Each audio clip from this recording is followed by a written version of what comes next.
प्यारे दर्शकों, मैं नवदीप सिंह अपना हफ्तावारी प्रोग्राम पते की गल लैके फिर थोड़े नाल सांझ पाउण लई हाज़र होया। आप सब नूं जीओ आया और तुहाडा बहुत धन्नवाद आ कि तुसीं इस प्रोग्राम दे नाल अज जुड़े हो।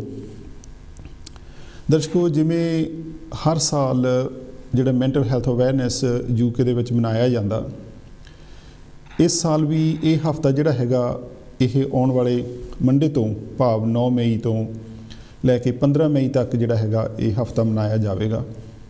इस हफ्ते नूं मनाउण दा मकसद ये हुंदा कि असी मानसिक सेहत बारे चंगी तरह गल कर सकीए।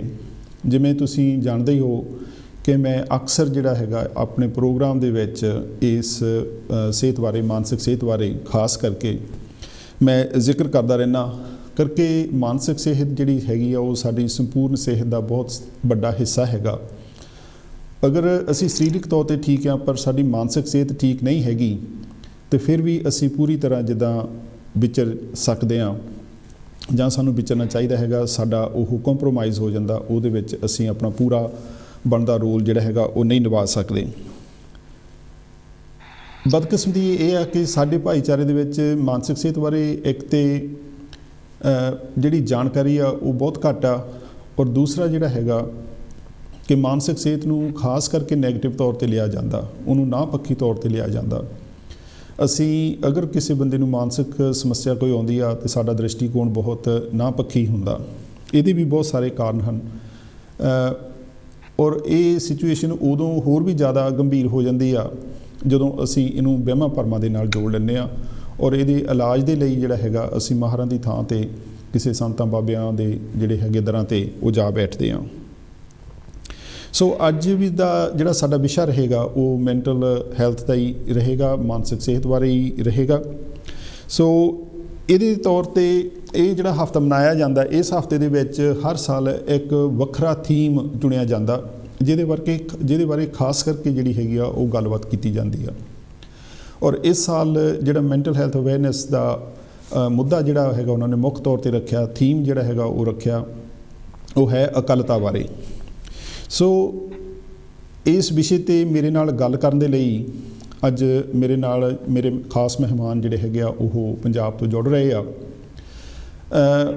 मेरे जिहड़े मेहमान हैगे आ वो पंजाबियां दे विच सिर्फ पंजाब विच ही खासा नाम नहीं रखते। पंजाबी जिथे भी किते संसार दे विच बसदे ने वो उन्हां दे नां तो भली भांत जिहड़े हैगे आ वो जाणू हैगे आ। ਜਦੋਂ मैं उन्होंने ਤੁਹਾਡੇ ਨਾਲ इंट्रोड्यूस करूँगा ਤੁਸੀਂ भी ਉਹਨਾਂ ਤੋਂ ਝਟ ਦੇਣੀ ਪਛਾਣ ਲਓਗੇ।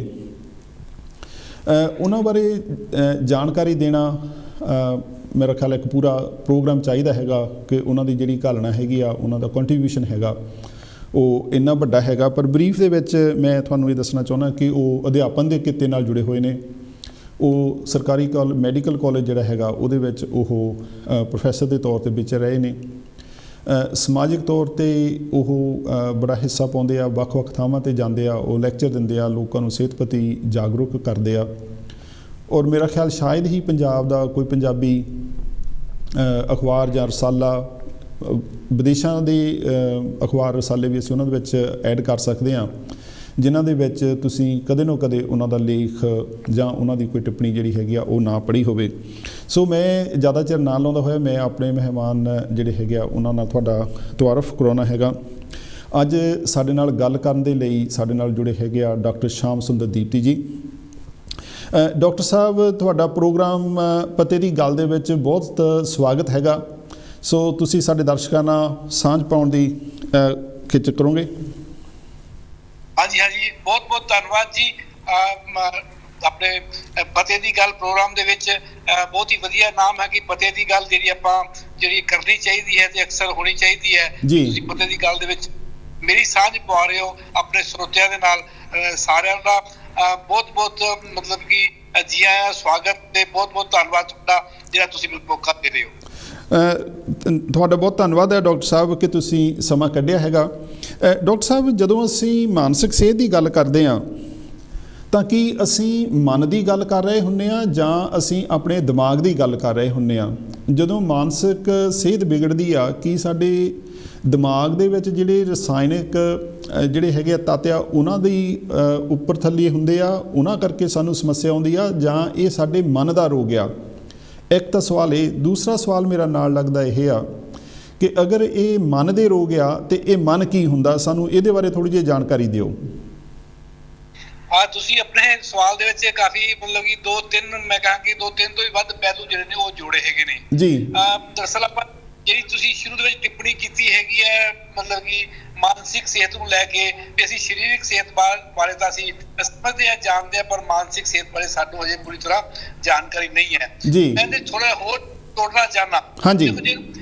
ਇਹ ਸੰਸਥਾ ਨੇ ਜਿਹੜੀ ਤੁਸੀਂ ਸੰਪੂਰਨ ਸਿਹਤ ਸ਼ਬਦ ਵੀ ਇਸਤੇਮਾਲ ਕੀਤਾ ਸੀਗਾ ਜੀ। ਸੰਪੂਰਨ ਸਿਹਤ ਦੇ ਵਿੱਚ ਸਰੀਰਕ ਸਿਹਤ, ਮਾਨਸਿਕ ਸਿਹਤ ਦੇ ਨਾਲ ਉਹਨਾਂ ਨੇ ਇੱਕ ਸਮਾਜਿਕ ਸਿਹਤ ਦੀ ਗੱਲ ਵੀ ਕੀਤੀ ਹੈ ਵੀ ਸਰੀਰ, ਮਨ ਤੇ ਜਿਹੜੀ ਸਾਡੀ ਸਮਾਜ ਹੈਗਾ, ਸਮਾਜਿਕ ਸਿਹਤ। ਮੈਂ ਇਹਨਾਂ ਤਿੰਨਾਂ ਨੂੰ ਮਤਲਬ ਇੱਕ ਇੱਕ ਅੱਖਰ ਦੇ ਵਿੱਚ ਸਮਝਾਉਣ ਦੀ ਕੋਸ਼ਿਸ਼ ਕਰਦਾ, ਬਿਆਨ ਕਰਨ ਦੀ ਕੋਸ਼ਿਸ਼ ਕਰਦਾ। ਸਰੀਰ ਬਾਰੇ ਅਸੀਂ ਜਾਣਦੇ ਵੀ ਸਾਡਾ ਸਰੀਰ ਹੈ, ਹਰੇਕ ਕੋਲ ਆਪਣਾ ਸਰੀਰ ਹੈ, ਉਹਨੂੰ ਮਾੜਾ ਮੋਟਾ ਵੀ ਦਰਦ ਹੁੰਦਾ, ਸਾਨੂੰ ਲੱਗਦਾ ਕਿ ਤਕਲੀਫ ਹੋ ਰਹੀ ਹੈ ਕੋਈ। ਦੂਜਾ ਹੈਗਾ ਮਨ। ਮਨ ਦੇ ਬਾਰੇ ਵੀ ਅਸੀਂ ਥੋੜੇ ਬਹੁਤ ਜਾਣੂ ਹੋ ਗਏ ਆ। ਜਿਵੇਂ ਕੋਈ ਬੰਦਾ ਉਦਾਸ ਹੈ, ਚੁੱਪ ਬੈਠਾ ਹੈਗਾ, ਕਿਸੇ ਨਾਲ ਗੱਲ ਨਹੀਂ ਕਰਦਾ, ਅਸੀਂ ਲੱਗਦਾ ਕਿ ਵੀ ਇਹਦਾ ਮਨ ਨੂੰ ਕੋਈ ਪ੍ਰੋਬਲਮ ਹੋਈ ਹੈ, ਵੀ ਤੇਰਾ ਮਨ ਖਰਾਬ ਹੈ। ਉਹ ਆਪ ਵੀ ਅਸੀਂ ਕਹਿੰਦੇ ਆ ਮੇਰਾ ਮਨ ਅੱਜ ਵਿੱਚ ਹੈ, ਉਹ ਇੱਕ ਮਨ ਹੈਗਾ। ਤੀਜਾ ਹੈਗਾ ਸਮਾਜ, ਸਮਾਜਿਕ ਸਿਹਤ ਅਸੀਂ ਉਹਨੂੰ ਕਹਿੰਦੇ ਆ ਵੀ ਸਾਡੇ ਰਿਸ਼ਤੇ ਕਿਹੋ ਜਿਹੇ ਨੇ ਸਮਾਜ ਦੇ ਵਿੱਚ। ਜੇ ਉਹ ਰਿਸ਼ਤੇ ਵੀ ਵਧੀਆ ਨਹੀਂ ਤਾਂ ਉਹ ਰਿਸ਼ਤੇ ਜੇ ਵਧੀਆ ਨਹੀਂ ਤਾਂ ਮਤਲਬ ਅਸੀਂ ਸਿਹਤਮੰਦ ਨਹੀਂ ਹੈਗੇ। ਤਾਂ ਤਿੰਨਾਂ ਧਰਾਤਲਾਂ ਦੇ ਉੱਤੇ ਸਿਹਤਮੰਦ ਹੋਣਾ ਜ਼ਰੂਰੀ ਹੈ, ਤਾਂ ਹੀ ਅਸੀਂ ਕਹਾਂਗੇ ਕਿ ਇੱਕ ਸੰਪੂਰਨ ਸਿਹਤ ਦੀ ਗੱਲ ਹੁੰਦੀ ਹੈ। ਤੇ ਜਿਹੜੀ ਆਪਾਂ ਗੱਲ ਇਹ ਹੈ ਵੀ ਇਹ ਤਿੰਨ ਅਸੀਂ ਸਮਝਣ ਦੇ ਵਾਸਤੇ ਤਿੰਨ ਹਿੱਸੇ ਬਣਾਏ ਆ, ਪਰ ਇਹ ਤਿੰਨੋਂ ਆਪਸ ਵਿੱਚ ਇੱਕ ਦੂਜੇ ਨਾਲ ਜੁੜੇ ਹੋਏ ਆ।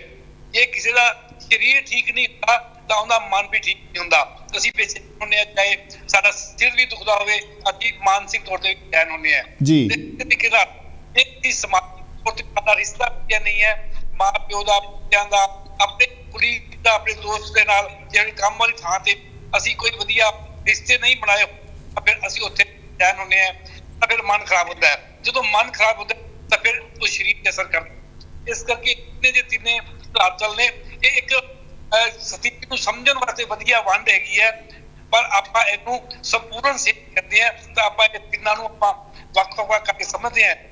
ਪਰ ਇਹ ਤਿੰਨੋਂ ਵੱਖ-ਵੱਖ ਸਮਝ ਕੇ ਵੀ ਆਪਾਂ ਨੂੰ ਤਿੰਨੇ ਧਰਾਤਲ ਜਿਹੜੇ ਨੇ ਉਹਨਾਂ ਨੂੰ ਇੱਕ ਮਨੁੱਖ ਇੱਕ ਹੈਗਾ, ਉਸ ਦੇ ਮਨੁੱਖ ਦੇ ਵਿੱਚ ਤਿੰਨ ਪਹਿਲੂ ਹੈਗੇ ਆ। ਹੁਣ ਤੁਸੀਂ ਗੱਲ ਕੀਤੀ ਦਿਮਾਗ ਤੇ ਮਨ ਦੀ ਗੱਲ, ਜੇ ਤੁਸੀਂ ਕਹਿ ਰਹੇ ਮਾਨਸਿਕ ਸਿਹਤ ਜਾਂ ਮਾਨਸਿਕ ਰੋਗ, ਮਾਨਸਿਕ ਵਿਕਾਰ, ਤਾਂ ਇਹਦਾ ਮਤਲਬ ਮਨ ਨਾਲ ਜੁੜੇ। ਦਿਮਾਗ ਸਾਡੇ ਸਰੀਰ ਦਾ ਇੱਕ ਵੱਖਰਾ ਅੰਗ ਹੈਗਾ।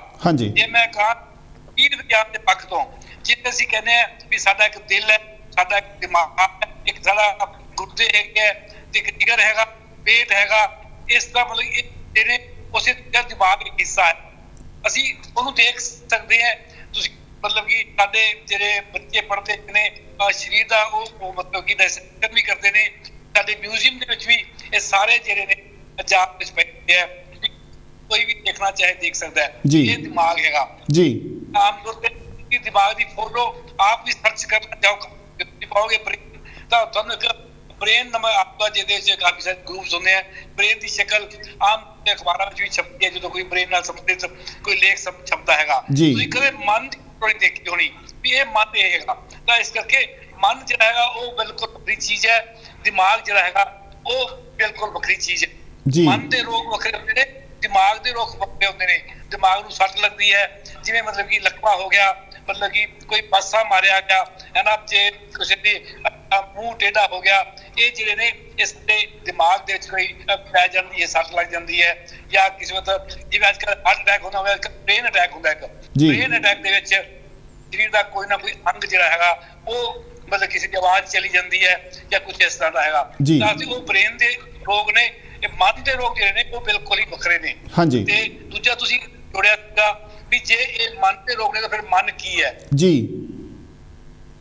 ਮਨ ਜਿਹੜਾ ਹੈਗਾ ਇਹਦੇ ਚ ਦਰਅਸਲ ਇੱਕ ਐਜੀ ਚੀਜ਼ ਹੈਗੀ ਹੈ ਜਿਹੜਾ ਕਿ ਅੱਜ ਤੱਕ ਲਗਭਗ ਸਾਡੇ ਸਾਰਿਆਂ ਦੇ ਵਾਸਤੇ ਰਹੱਸ ਬਣਿਆ ਹੋਇਆ ਹੈਗਾ। ਜਿਸ ਕਰਕੇ ਜਿਹੜੀ ਤੁਸੀਂ ਗੱਲ ਕੀਤੀ ਉਸ ਰਹੱਸ ਕਰਕੇ ਗੱਲ ਕੀਤੀ, ਅਸੀਂ ਵਿਸ਼ਵਾਸ ਚ ਪੈਂਦੇ ਆ, ਮਤਲਬ ਕਿ ਸਾਧੂਆਂ ਕੋਲ, ਬਾਬਿਆਂ ਕੋਲ ਜਾਂਦੇ ਆ, ਮੱਥਾ ਟੇਕਦੇ ਆ। ਇਹ ਉਸ ਮਨ ਦੀ, ਕਿਉਂਕਿ ਸਾਡੇ ਕੋਲ ਮਨ ਬਿਲਕੁਲ ਸਾਫ਼ ਨਹੀਂ ਹੈ। ਪਰ ਮੈਂ ਫਿਰ ਵੀ ਇਹਨੂੰ ਥੋੜਾ ਜਿਹਾ ਸਮਝਾਉਣ ਦੀ ਕੋਸ਼ਿਸ਼ ਕਰਾਂ। ਧਾਰਮਿਕ ਲੋਕ ਇਹਨੂੰ ਆਤਮਾ ਕਹਿੰਦੇ ਆ ਜੀ, ਤੇ ਜਿਹੜੇ ਸਮਾਜ ਵਿਗਿਆਨ ਦੇ ਲੋਕ ਹੈ ਉਹਨੂੰ ਸੈਲਫ ਕਹਿੰਦੇ ਆ। ਮੈਂ ਸਵੈ ਵੀ ਮੈਂ ਕਿਹਾ ਮੈਂ ਜਿਹੜਾ ਉਹ ਸੱਤਾ ਅਹਿਸਾਸ ਹੈਗਾ ਜਿਹੜਾ ਉਹ ਸਮਾਜ ਵਿਗਿਆਨ ਵਾਲੇ ਲੋਕ ਕਹਿੰਦੇ ਹੈਗੇ ਨੇ। ਤੇ ਜਿਹੜੇ ਮਤਲਬ ਕਿ ਮਨੋ ਵਿਗਿਆਨੀ ਹੈਗੇ ਨੇ ਜਿਵੇਂ ਫਰੋਇਡ ਹੈ ਜਾਂ ਹੋਰ ਨੇ, ਉਹ ਇਹਨੂੰ ਈਗੋ ਕਹਿੰਦੇ ਆ। ਈਗੋ ਜਿਹੜੀ ਹੈਗੀ ਉਹ ਤੁਹਾਡਾ ਆਪਣਾ ਇੱਕ ਜਿਹੜਾ ਮਨ ਦਾ ਪ੍ਰਗਟਾਵਾ ਹੈਗਾ ਵੀ ਆਪਾਂ ਕਹਿੰਦੇ ਇਹਨੂੰ ਬੜੀ ਈਗੋ ਬੜੀ ਹੈਗੀ ਹੈ, ਤਾਂ ਉਹ ਈਗੋ ਨਜ਼ਰ ਨਹੀਂ ਆਉਂਦੀ, ਉਹਦੇ ਵਿਵਹਾਰ ਤੇ ਨਜ਼ਰ ਆਉਂਦੀ ਹੈ। ਯਾਨੀ ਕਹਿਣ ਦਾ ਮਤਲਬ ਮਨ ਦਾ ਪ੍ਰਗਟਾਵਾ ਸਾਡੇ ਵਿਵਹਾਰ ਦੇ ਵਿੱਚ ਨਜ਼ਰ ਆਉਂਦਾ ਹੈ। ਉਹ ਚਾਹੇ ਬੋਲ ਕੇ ਅਸੀਂ ਦੇਖੀਏ ਚਾਹੇ ਅਸੀਂ ਗੱਲ ਕਰਕੇ ਮਤਲਬ ਕਿ ਪ੍ਰਗਟਾਈਏ, ਤਾਂ ਉਹ ਵਿਵਹਾਰ ਹੈਗਾ, ਉਹ ਅਹਿਸਾਸ ਹੈਗਾ ਜਿਹੜਾ ਸਾਡੇ ਮਨ ਦਾ ਪ੍ਰਗਟਾਵਾ ਕਰਦਾ, ਸਾਨੂੰ ਪਤਾ ਚੱਲਦਾ ਹੈਗਾ। ਅਸੀਂ ਕੋਈ ਵੀ ਕਹਿੰਦਾ ਹੈਗਾ ਕਿ ਮੈਂ ਉਦਾਸ ਹੈਗਾ, ਤੁਸੀਂ ਉਦਾਸ ਬੰਦੇ ਨੂੰ ਦੇਖ ਕੇ ਉਹਦੀ ਸ਼ਕਲ ਦੇਖ ਕੇ ਮਾੜਾ ਮੋਟਾ ਜਿਹੜਾ ਹੈਗਾ ਉਹਦਾ ਅੰਦਾਜ਼ਾ ਲਗਾ ਸਕਦੇ ਹੋ, ਪਰ ਉਦਾਸੀ ਜਿਹੜੀ ਹੈਗੀ ਅਦਰਵਾਈਜ਼ ਆਪਾਂ ਕੋਈ ਉਹਦੀ ਫੋਟੋ ਖਿੱਚੀਏ ਜਾਂ ਐਕਸਰੇ ਲਈਏ ਜਾਂ ਉਹਦੇ ਕੋਈ ਟੈਸਟ ਕਰਾਈਏ ਉਹਦੇ ਚੋਂ ਨਹੀਂ ਆਉਂਦੀ।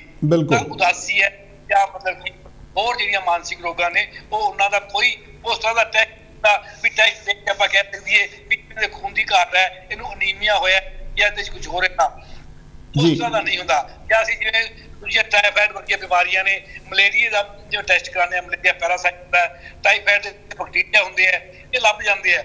ਇਸੇ ਤਰੀਕੇ ਨਾਲ ਮਾਨਸਿਕ ਰੋਗਾਂ ਦਾ ਉਸ ਤਰੀਕੇ ਦਾ ਕੁਝ ਨਹੀਂ ਲੱਭਦਾ, ਨਾ ਐਕਸਰੇ ਰਾਹੀਂ ਨਾ ਕਿਸੇ ਟੈਸਟ ਰਾਹੀਂ। ਇਸ ਕਰਕੇ ਜਿਹੜਾ ਹੈਗਾ ਉਹ ਇੱਕ ਅਹਿਸਾਸ ਹੈ, ਅਸੀਂ ਇਹਨੂੰ ਸਮਝ ਸਕਦੇ ਹਾਂ। ਹੋਰ ਵਿਸਥਾਰ 'ਚ ਆਪਾਂ ਗੱਲ ਕਰਾਂਗੇ ਇਸ ਦੇ ਬਾਰੇ। ਹਾਂਜੀ, ਬਿਲਕੁਲ ਬਿਲਕੁਲ, ਤੁਹਾਡਾ ਬਹੁਤ ਬਹੁਤ ਧੰਨਵਾਦ ਡਾਕਟਰ ਸਾਹਿਬ। ਆਪਾਂ ਜੇ ਇਸੇ ਲੜੀ ਨੂੰ ਥੋੜ੍ਹਾ ਜਿਹਾ ਹੋਰ ਅੱਗੇ ਤੋਰੀਏ, ਜਿਹੜਾ ਮਨ ਆ ਜਿਹਦੇ ਵਿੱਚ ਤੁਸੀਂ ਇਹਨੂੰ ਕਿਹਾ ਵੀ ਮਨੋਵਿਗਿਆਨੀਆਂ ਦੇ ਪੱਖ ਤੋਂ ਉਹ ਇਹਨੂੰ ਜਿਹੜਾ ਹੈਗਾ ਤੁਹਾਡਾ ਸੈਲਫ ਮੰਨਦੇ ਹੈਗੇ ਆ।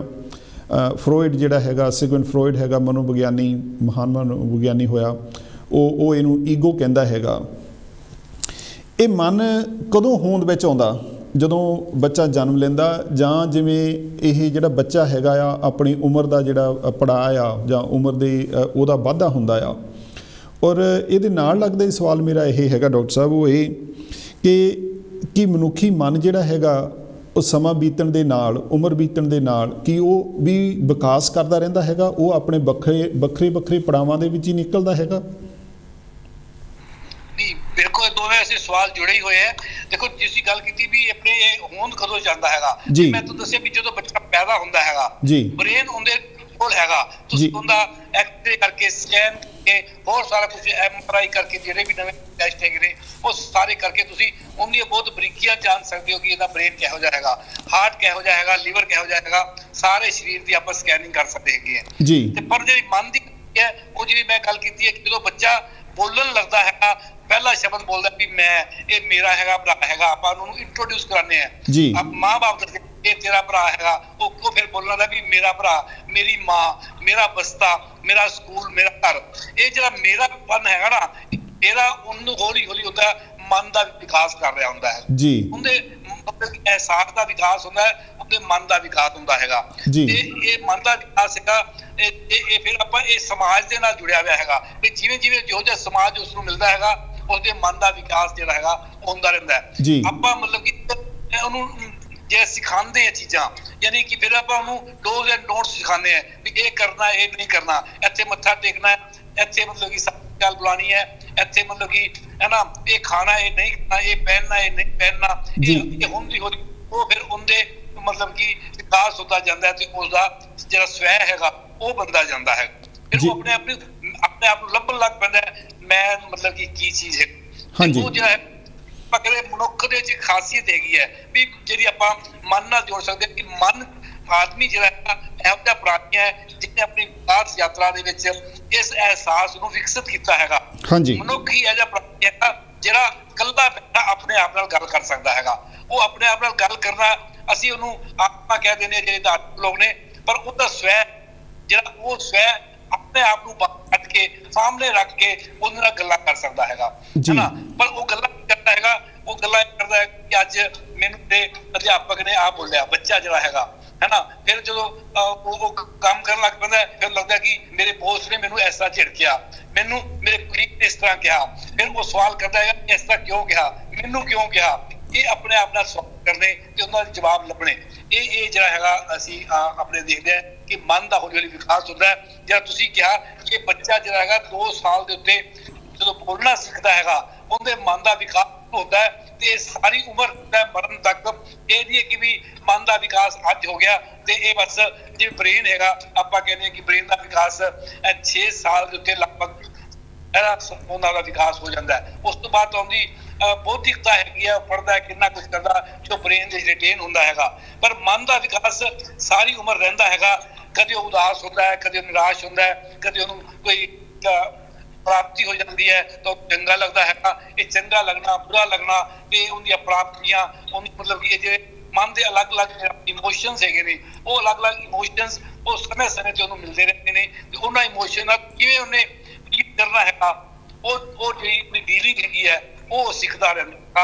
ਇਸ ਕਰਕੇ ਉਹ ਵਿਕਾਸ ਹੁੰਦਾ ਰਹਿੰਦਾ ਹੈਗਾ ਜੀ। ਇੱਥੇ ਮੈਂ ਇੱਕ ਚੀਜ਼ ਹੋਰ ਥੋੜਾ ਜਿਹਾ ਡਿਫਰੈਂਸ਼ੀਏਟ ਕਰਨਾ ਚਾਹਨਾ ਮਨ ਦੇ ਬਾਰੇ ਤੇ ਮਤਲਬ ਕਿ ਮਾਨਸਿਕ ਰੋਗ ਦੇਖੋ ਆਪਾਂ ਮਤਲਬ ਕਿ ਮਾਨਸਿਕ ਰੋਗ ਹੈ ਉਹਨਾਂ ਦੇ ਬਾਰੇ ਕਹਿੰਦੇ ਕਿ ਬਹੁਤੀ ਸਾਡੇ ਸਮਝ ਨਹੀਂ ਹੈਗੀ। ਕਾਰਨ ਕੀ ਹੈਗਾ ਤੁਸੀਂ ਦੇਖੋ ਵੀ ਜਿਹੜਾ ਮਾਨਸਿਕ ਰੋਗ ਹੈਗੇ ਨੇ ਉਹਦੇ ਬਾਰੇ ਸਾਡੇ ਕੋਲ ਕੋਈ ਪ੍ਰੋਪਰ ਉਸ ਤੋਂ ਟੈਸਟ ਨਹੀਂ ਜੀ। ਦੇਖੋ ਕੋਈ ਬੰਦਾ ਕਹਿੰਦਾ ਹੈਗਾ ਕਿ ਮੈਂ ਉਦਾਸ ਉਹ ਜਾ ਕੇ ਡਾਕਟਰ ਕੋਲ ਸਾਈਕੈਟ੍ਰਿਸਟ ਕੋਲ ਕੀ ਕਹਿੰਦਾ ਹੈਗਾ ਉਹ ਕਹਿੰਦਾ ਕਿ ਮੇਰਾ ਖਾਣ ਨੂੰ ਦਿਲ ਨਹੀਂ ਕਰਦਾ, ਕੋਈ ਚੰਗਾ ਪਾਣ ਨੂੰ ਦਿਲ ਨਹੀਂ ਕਰਦਾ, ਕਿਸੇ ਪਾਰਟੀ ਵਿੱਚ ਦਿਲ ਨਹੀਂ ਕਰਦਾ, ਕਿਸੇ ਨੂੰ ਮਿਲਣ ਦਾ ਦਿਲ ਨਹੀਂ ਕਰਦਾ ਜੀ। ਉਹ ਇਹ ਸਾਰਾ ਕੁਝ ਦੱਸ ਰਿਹਾ ਤੇ ਡਾਕਟਰ ਕੀ ਕਰਦਾ ਉਹ ਪਰਚੀ ਦੇ ਉੱਤੇ ਡਿਪਰੈਸ਼ਨ ਹੈ ਨਾ ਉਹਨੇ ਉਹਦੇ ਗੱਲਾਂ ਤੋਂ ਅੰਦਾਜ਼ਾ ਲਗਾਇਆ ਡਿਪਰੈਸ਼ਨ ਜੀ ਹੈ ਜਿਹੜੀ ਮੰਨਦਾ ਗੱਲ। ਉਹ ਕਾਰਨ ਕੀ ਹੈਗਾ ਕਿ ਅਸੀਂ ਦੋ ਚੀਜ਼ਾਂ ਕਹਿੰਦੇ ਇੱਕ ਹੁੰਦੇ ਨੇ ਸਾਈਨ ਇੱਕ ਹੈ ਨਾ ਸਿੰਪਟਮ। ਸਾਈਨ ਹੁੰਦੇ ਆ ਜਿਹੜੇ ਡਾਕਟਰ ਲੱਭਦਾ ਹੈਗਾ ਤੇ ਸਿੰਪਟਮ ਹੁੰਦੇ ਜਿਹੜਾ ਪੇਸ਼ੈਂਟ ਦੱਸਦਾ ਹੈਗਾ ਜੀ। ਹੁਣ ਇਹ ਜਿਹੜਾ ਹੁਣ ਪੇਸ਼ੈਂਟ ਮਾਨਸਿਕ ਰੋਗੀ ਹੈ ਉਹ ਦੱਸ ਰਿਹਾ ਹੈਗਾ ਕਿ ਮੈਨੂੰ ਆਹ ਸਮੱਸਿਆ ਹੈਗੀ ਹੈ ਵੀ ਮੇਰਾ ਕਿਤੇ ਜਾਣ ਨੂੰ ਦਿਲ ਨਹੀਂ ਕਰਦਾ। ਉਹ ਸਿੰਪਟਮ ਦੱਸ ਰਿਹਾ ਹੈਗਾ। ਉਹ ਸਿੰਪਟਮ ਦੇ ਬੇਸ ਤੇ ਤੁਸੀਂ ਦੇਖਿਆ ਡਿਪਰੈਸ਼ਨ ਉਹਦਾ ਖੁਦ ਦੱਸ ਰਿਹਾ ਕਿ ਡਿਪਰੈਸ਼ਨ ਹੈਗਾ। ਉਹ ਪੰਜਾਬੀ ਸਮਝਾ ਰਿਹਾ ਤੁਸੀਂ ਅੰਗਰੇਜ਼ੀ ਲਿਖਿਆ ਡਿਪਰੈਸ਼ਨ ਤੇ ਇਸ ਕਰਕੇ ਅਸਲ ਦੇ ਵਿੱਚ ਡਿਪਰੈਸ਼ਨ ਦਾ ਕਾਰਨ ਕੀ ਹੈ ਉੱਥੇ ਜਾਣ ਦੀ ਲੋੜ ਹੈ। ਉੱਥੇ ਡਾਕਟਰ ਨੂੰ ਲੱਭਣਾ ਚਾਹੀਦਾ, ਉੱਥੇ ਮਿਹਨਤ ਕਰਨੀ ਚਾਹੀਦੀ ਹੈ ਵੀ ਇਹਦੇ ਡਿਪਰੈਸ਼ਨ ਦਾ ਕਾਰਨ ਕਿੱਥੇ ਪਿਆ ਹੈ। ਘਰ ਪਰਿਵਾਰ ਦੇ ਰਿਸ਼ਤਿਆਂ ਵਿੱਚ ਪਿਆ, ਆਫਿਸ ਦੇ ਰਿਸ਼ਤਿਆਂ 'ਚ ਪਿਆ, ਪਤੀ ਬੱਚਿਆਂ ਦੇ ਨਾਲ ਪਿਆ, ਕਿਹੜੀ ਥਾਂ ਤੇ ਜਿਹੜਾ ਉਹਦੇ ਮਨ ਨੂੰ ਤਰੇੜ ਲੱਗੀ ਹੈ ਤੇ ਉਹ ਟੁੱਟਿਆ ਹੈਗਾ ਤੇ ਉਹ ਮਤਲਬ ਕਿ ਤੇ ਫਿਰ ਤੁਸੀਂ ਦੇਖੋ ਵੀ ਅਸੀਂ ਡਿਪਰੈਸ਼ਨ ਦੀ ਦਵਾਈ ਕੀ ਦਿੰਦੇ ਆ ਐਂਟੀ ਡਿਪਰੈਸੈਂਟ। ਐਂਟੀ ਡਿਪਰੈਸੈਂਟ ਦਾ ਮਤਲਬ ਕੀ ਹੈ ਵੀ ਅਸੀਂ ਇੱਕ ਦਵਾਈ ਦੇ ਦਿੱਤੀ ਜਦ ਤੱਕ ਉਹ ਅਸਰ ਕਰਦੀ ਹੈ ਤਾਂ ਉਹਦਾ ਡਿਪਰੈਸ਼ਨ ਠੀਕ ਰਹਿੰਦਾ ਹੈ। ਤੇ ਉਹ ਸਿੰਪਟਮ ਜਿਵੇਂ ਆਪਾਂ ਬੁਖਾਰ ਦੀ ਦਵਾਈ ਹੈ, ਬੁਖਾਰ ਚੜਿਆ ਕਰੋਸਿਨ ਦੀ ਜਾਂ ਪੈਰਾਸੀਟਾਮੋਲ ਦੀ ਗੋਲੀ ਦਿੱਤੀ ਤੇ ਪੈਰਾਸੀਟਾਮੋਲ ਦੀ ਗੋਲੀ ਤੋਂ ਬਾਅਦ ਅਸੀਂ ਦੇਖਦੇ ਹੈਗੇ ਕਿ ਉਹਦਾ ਬੁਖਾਰ ਉਤਰ ਗਿਆ 4 ਘੰਟੇ ਬਾਅਦ ਫਿਰ ਦੁਬਾਰਾ ਖਾਣੀ ਪੈਂਦੀ ਹੈ ਗੋਲੀ। ਯਾਨੀ ਇਹ ਸਿੰਪਟੋਮੈਟਿਕ ਦਵਾਈ ਹੈ ਅਸੀਂ ਜਦ ਤੇ ਨਹੀਂ ਪਹੁੰਚਦੇ ਜਿਹੜੀ ਬਿਮਾਰੀ ਮਾਨਸਿਕ ਰੋਗਾਂ ਦੀ ਜੜ ਤੇ ਜੇ ਅਸੀਂ ਮਾਨਸਿਕ ਰੋਗਾਂ ਨੂੰ ਸਹੀ ਪਿੰਡ ਦੇ ਵਿੱਚ ਪਹੁੰਚਣਾ ਹੈ ਜਾਂ ਉਹਦਾ ਹੱਲ ਕਰਨਾ ਹੈਗਾ ਤਾਂ ਸਾਨੂੰ ਇਹਦੀ ਲੱਛਣਾਂ ਤੋਂ ਅੱਗੇ ਉਹਦੇ ਕਾਰਨ ਤੱਕ ਜਾਣਾ ਚਾਹੀਦਾ ਹੈਗਾ ਤੇ ਇਸ ਕਰਕੇ ਇਹ ਸਮੱਸਿਆ ਜਿਹੜੀ ਹੈ ਜ਼ਿਆਦਾ ਵੱਧਦੀ ਜੀ। ਡਾਕਟਰ ਸਾਹਿਬ ਤੁਸੀਂ ਥੋੜ੍ਹਾ ਜਿਹਾ ਇਸ਼ਾਰਾ ਕੀਤਾ ਹੈਗਾ ਵੀ ਜਿਹੜੀ ਐਂਟੀ ਡਿਪਰੈਸੈਂਟ ਦਿੰਦੇ ਹੈਗੇ ਆ ਉਹਨਾਂ ਗੋਲੀਆਂ ਦਾ ਜਿਹੜਾ ਹੈਗਾ ਰਸਾਇਣਿਕ ਕਿਰਿਆਵਾਂ ਤੇ ਮਨੁੱਖੀ ਸਰੀਰ ਦੇ ਵਿੱਚ ਉਹਨਾਂ ਦਾ ਜ਼ਰੂਰ ਅਸਰ ਪੈਂਦਾ ਹੋਊਗਾ। ਮੈਂ ਆਹ ਸਵਾਲ ਪੁੱਛ ਕੇ ਆਪਾਂ ਫਿਰ ਇਹਦੇ ਤੋਂ ਥੋੜ੍ਹਾ ਦੂਸਰੇ ਪਾਸੇ ਨੂੰ ਗੱਲ ਥੋੜ੍ਹੀ ਜਿਹੀ ਤੋਰਦੇ ਹੈਗੇ ਆ। ਮੇਰਾ ਸਵਾਲ ਇਹ ਹੈਗਾ ਕਿ ਇਹਦੇ ਵਿੱਚ ਜਿਹੜੀ ਦਿਮਾਗ ਦੀ ਵਿੱਚ ਰਸਾਇਣ ਹੈਗੇ ਆ ਜਾਂ ਕੈਮੀਕਲਸ ਹੈਗੇ, ਕੈਮੀਕਲ ਇੰਬੈਲੈਂਸ ਹੈਗੇ ਆ, ਉਹ ਕਿੰਨੀ ਕੁ ਭੂਮਿਕਾ ਨਿਭਾਉਂਦੇ ਆ? ਮੰਨ ਲਓ ਜੇ ਅਸੀਂ ਡਿਪਰੈਸ਼ਨ ਦੀ ਇਹ ਗੱਲ ਕਰਦੇ ਹਾਂ ਤੇ ਉਹ ਡਿਪਰੈਸ਼ਨ ਦੇ ਵਿੱਚ ਜਿਹੜਾ ਦਿਮਾਗ ਦੇ ਕੈਮੀਕਲਸ ਦਾ ਇੰਬੈਲੈਂਸ ਹੋਣਾ ਆ ਉਹ ਕਿੰਨੀ ਕੁ ਭੂਮਿਕਾ ਨਿਭਾਉਂਦੇ ਆ? ਕਿਉਂਕਿ ਬਹੁਤ ਵਾਰੀ ਸੁਣਨ ਵਿੱਚ ਆਇਆ ਕਿ ਇੱਕ ਡਿਪਰੈਸ਼ਨ ਹੁੰਦਾ, ਇੱਕ ਕਲੀਨਿਕਲ ਡਿਪਰੈਸ਼ਨ ਹੁੰਦਾ। ਸੋ ਇਹਦਾ ਜੇ ਤੁਸੀਂ ਥੋੜ੍ਹਾ ਜਿਹਾ ਸਾਨੂੰ ਬਰੀਫਲੀ ਇਹਦੇ ਬਾਰੇ ਦੱਸੋ ਤਾਂ ਕਿ ਇਹ ਜਿਹੜੀ ਸਾਡੇ ਦਰਸ਼ਕ ਆ ਉਹਨਾਂ ਨੂੰ ਇਹ ਗੱਲ ਕਲੀਅਰ ਹੋ ਜਾਵੇ। ਦੇਖੋ ਜਿੱਥੋਂ ਤੱਕ ਕੈਮੀਕਲ ਦੀ ਗੱਲ ਹੈ ਕਿ ਸਾਡੀ ਸਾਰੀ ਬੋਡੀ ਹੀ ਕੈਮੀਕਲ ਹੈਗੀ ਹੈ। ਸਾਰੀ ਬੋਡੀ ਦੇ ਵਿੱਚ ਜਿੰਨੇ ਵੀ ਰਿਐਕਸ਼ਨ ਹੋ ਰਿਹਾ ਉਹ ਕੈਮੀਕਲ ਹੋ ਰਿਹਾ ਹੈ। ਸਾਡੇ ਪੇਟ ਦੇ ਵਿੱਚ ਜੋ ਅਸੀਂ ਖਾਂਦੇ ਆ ਉਹ ਵੀ ਕੈਮੀਕਲ, ਕਾਰਬੋਹਾਈਡਰੇਟ ਹੈ, ਪ੍ਰੋਟੀਨ ਹੈ, ਉਹ ਸਾਰੇ ਕੈਮੀਕਲ ਜੀ। ਉਹ ਜੋ ਪੇਟ ਤੇ ਜਾਂਦੇ ਆ ਉਹ ਅਸੀਂ ਉਹਦੇ ਐਸਿਡ ਹੁੰਦਾ ਹੈਗਾ ਉਹ ਵੀ ਕੈਮੀਕਲ ਹੈ ਜਿਹੜਾ ਉਹਨਾਂ ਦੇ ਨਾਲ ਰਿਐਕਸ਼ਨ ਕਰਦਾ ਹੈਗਾ ਤੇ ਉਹਦੇ ਸਾਡੇ ਖਾਣੇ ਨੂੰ ਪਚਾਉਂਦਾ ਹੈਗਾ ਤੇ ਸਾਡੇ ਖੂਨ 'ਚ ਜਾਂਦਾ ਹੈਗਾ। ਖੂਨ ਦਾ ਵੀ ਜਿਹੜਾ ਹੈਗਾ ਉਹ ਵੀ ਕੈਮੀਕਲ ਹੈਗਾ ਜਿਹਨੂੰ ਹੀਮੋਗਲੋਬਿਨ ਕਹਿੰਦੇ ਹੈਗੇ ਆ। ਤਾਂ ਮੇਰਾ ਕਹਿਣ ਦਾ ਮਤਲਬ ਸਾਰੀ ਬੋਡੀ ਹੀ ਜਿਹੜੀ ਹੈਗੀ ਆ ਉਹ ਕੈਮੀਕਲ ਹਾਰਮੋਨਸ ਕਿੰਨੇ ਹੀ ਹੈਗੇ ਨੇ। ਮਤਲਬ ਥਾਇਰਾਇਡ ਦਾ ਹਾਰਮੋਨ ਹੈਗਾ, ਮਤਲਬ ਕਿਡਨੀ ਦੇ ਹਾਰਮੋਨ ਹੈਗੇ ਨੇ। ਇਹ ਸਾਰੇ ਆਪਸ ਵਿੱਚ ਆਪਾਂ ਬਲੱਡ ਪ੍ਰੈਸ਼ਰ ਦੀ ਗੱਲ ਕਰਦੇ ਆ ਉਹ ਐਡਰੇਨਾਲਿਨ ਵੱਧ ਜਾਂਦੀ ਹੈ। ਐਡਰੇਨਾਲਿਨ ਜਿਹੜੀ ਹੈਗੀ ਹੈ ਉਹ ਇੱਕ ਹਾਰਮੋਨ ਹੈਗਾ। ਹਾਰਮੋਨ ਜਿਹੜਾ ਹੈਗਾ ਉਹ ਕੈਮੀਕਲ ਹੈਗਾ। ਐਸੇ ਤਰੀਕੇ ਦੇ ਨਾਲ ਜਦੋਂ ਆਦਮੀ ਪਰੇਸ਼ਾਨ ਹੈ, ਲਗਾਤਾਰ ਪਰੇਸ਼ਾਨ ਹੈ, 1 ਦਿਨ 2 ਦਿਨ ਸਟ੍ਰੈਸ ਵਿੱਚ ਹੈਗਾ, ਪਹਿਲਾਂ ਸਟ੍ਰੈਸ ਹੁੰਦੀ ਹੈ, ਫਿਰ ਐਂਗਜ਼ਾਇਟੀ ਹੁੰਦੀ ਹੈ, ਫਿਰ ਉਹ ਡਿਪਰੈਸ਼ਨ ਹੁੰਦਾ ਹੈਗਾ।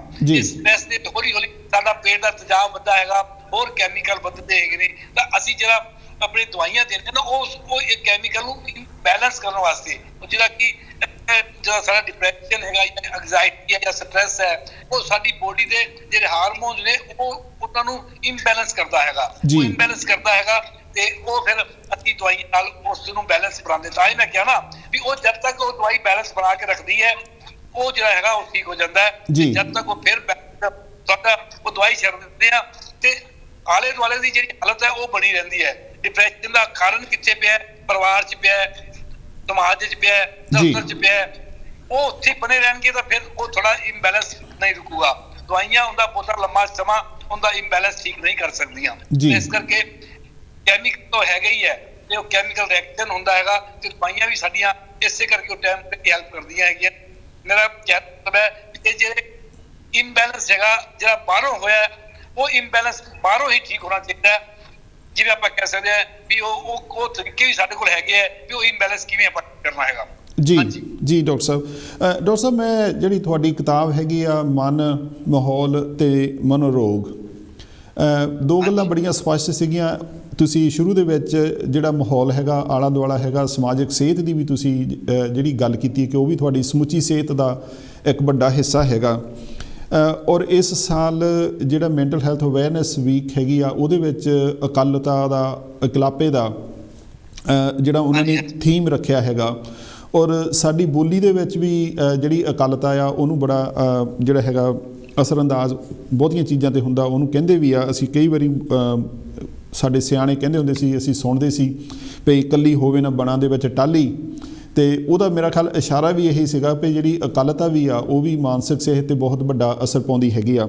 ਸੋ ਤੁਸੀਂ ਸਾਨੂੰ ਇਹਦੇ ਬਾਰੇ ਦੱਸੋ ਵੀ ਇਹ ਜਿਹੜੀ ਸਮੱਸਿਆ ਹੈਗੀ ਆ ਇਕੱਲਤਾ, ਇਹਦਾ ਜਿਹੜਾ ਹੈਗਾ ਉਹ ਮਨੁੱਖੀ ਸਿਹਤ 'ਤੇ ਕੀ ਅਸਰ ਪੈਂਦਾ ਹੈਗਾ, ਔਰ ਜਿਹੜਾ ਸਾਡਾ ਸਮਾਜ ਦੀ ਬਣਤਰ ਜੇ ਇਸ ਪਾਸੇ ਨੂੰ ਜਾ ਰਹੀ ਆ ਕਿ ਆਉਣ ਵਾਲੇ ਸਮੇਂ ਦੇ ਵਿੱਚ ਜਿਹੜੀ ਹੈਗੀ ਆ ਇਕੱਲਤਾ ਵਧੇਗੀ ਜਾਂ ਇਹਦਾ ਆਉਣ ਵਾਲੇ ਰੂਪ ਦੇ ਸਮੇਂ ਦੇ ਵਿੱਚ ਤੁਸੀਂ ਇੱਕ ਡਾਕਟਰ ਹੋਣ ਦੇ ਨਾਤੇ ਤੁਸੀਂ ਕੀ ਸੋਚਦੇ ਆ ਕਿ ਸਾਡਾ ਸਮਾਜ ਕਿੱਧਰ ਨੂੰ ਜਾ ਰਿਹਾ ਔਰ ਸਾਡੇ ਮਾਨਸਿਕ ਸਿਹਤ ਜਿਹੜੀ ਹੈਗੀ ਆ ਉਹ ਕਿੱਧਰ ਨੂੰ ਜਾ ਰਹੀ ਆ? ਜੀ ਦੇਖੋ, ਆਪਾਂ ਕਹਿੰਦੇ ਆ ਕਿ ਮਨੁੱਖ ਜਿਹੜਾ ਹੈਗਾ ਸਮਾਜਿਕ ਪ੍ਰਾਣੀ ਹੈਗਾ। ਇਹ ਸਮਾਜਿਕ ਪ੍ਰਾਣੀ ਦਾ ਕਿ ਇਹ ਸਮਾਜ ਅਸੀਂ ਸਿਰਜਿਆ ਹੈਗਾ, ਆਪ ਸਿਰਜਿਆ ਹੈਗਾ। ਮੈਂ ਨਾ ਫਿਰ ਰੂਟ ਤੇ ਪਹੁੰਚਾ, ਮਤਲਬ ਰੂਟ ਤੇ ਪਹੁੰਚਦਾ ਕਿ ਤੁਸੀਂ ਦੇਖੋ ਵੀ ਮਨੁੱਖ ਜਿਹੜਾ ਹੈਗਾ ਉਹਦਾ ਸਮਾਜ ਤੇ ਮਤਲਬ ਕਿ ਸਮਾਜ ਮਤਲਬ ਇਕੱਠੇ ਰਹਿਣਾ, ਜਾਨਵਰ ਵੀ ਇਕੱਠੇ ਰਹਿੰਦੇ ਆ, ਝੁੰਡ ਵਿੱਚ ਰਹਿੰਦੇ ਆ, ਇੱਜੜ ਜਿਹਾ ਬਣਾ ਕੇ ਹੈਗੇ ਆ। ਪਰ ਸਾਡੀ ਸਾਡੇ ਸਮਾਜ ਦੀ ਹੋਂਦ ਹੈਗੀ ਹੈ ਰਿਸ਼ਤਿਆਂ ਦੇ ਆਧਾਰਿਤ ਹੈਗੀ ਹੈ। ਅਸੀਂ ਰਿਸ਼ਤਿਆਂ ਦੇ ਨਾਮ ਬੁਲਾਉਂਦੇ ਆ, ਇਹ ਮਾਂ ਹੈ, ਪਿਓ ਹੈ, ਚਾਚਾ ਹੈ, ਮਾਮਾ ਹੈ, ਮਾਸੀ ਹੈ, ਸਾਰੇ ਅਸੀਂ ਜੀ ਇੱਕ ਸਮਾਜ ਆਇਆ ਹੈਗਾ। ਸਮਾਜ ਅਸੀਂ ਮਤਲਬ ਕਿ ਮਿਲ ਕੇ ਰਹਿੰਦੇ ਆ ਇੱਕ ਦੂਜੇ ਨਾਲ ਤੇ ਅਸੀਂ ਮਤਲਬ ਕਿ ਜਿਹੜਾ ਇੱਕ ਸਮਾਜ ਜਿਹੜਾ ਬਣਾਇਆ ਹੈਗਾ ਉਹਦੇ ਵਿੱਚ ਅਸੀਂ ਮਤਲਬ ਕਿ ਸਮਾਜਿਕ ਪ੍ਰਾਣੀ ਅਸੀਂ ਹੈਗੇ ਆ। ਸਾਨੂੰ ਆਪਸ ਵਿੱਚ ਮਿਲਣ ਦੀ ਲੋੜ ਹੈਗੀ ਹੈ। ਇਹ ਦੇਖੋ ਆਪਣੇ ਮਹਾਨ ਫਿਲਾਸਫਰ ਜਿਹੜੇ ਹੈਗੇ ਨੇ ਗ੍ਰੀਕ ਦੇ, ਸੁਕਰਾਤ ਨੇ ਕਿਹਾ ਸੀਗਾ ਕਿ ਦੁਨੀਆ ਵਿੱਚ ਸਭ ਤੋਂ ਵੱਡੀ ਸਜ਼ਾ ਹੈਗੀ ਇਕੱਲਾਪਣ।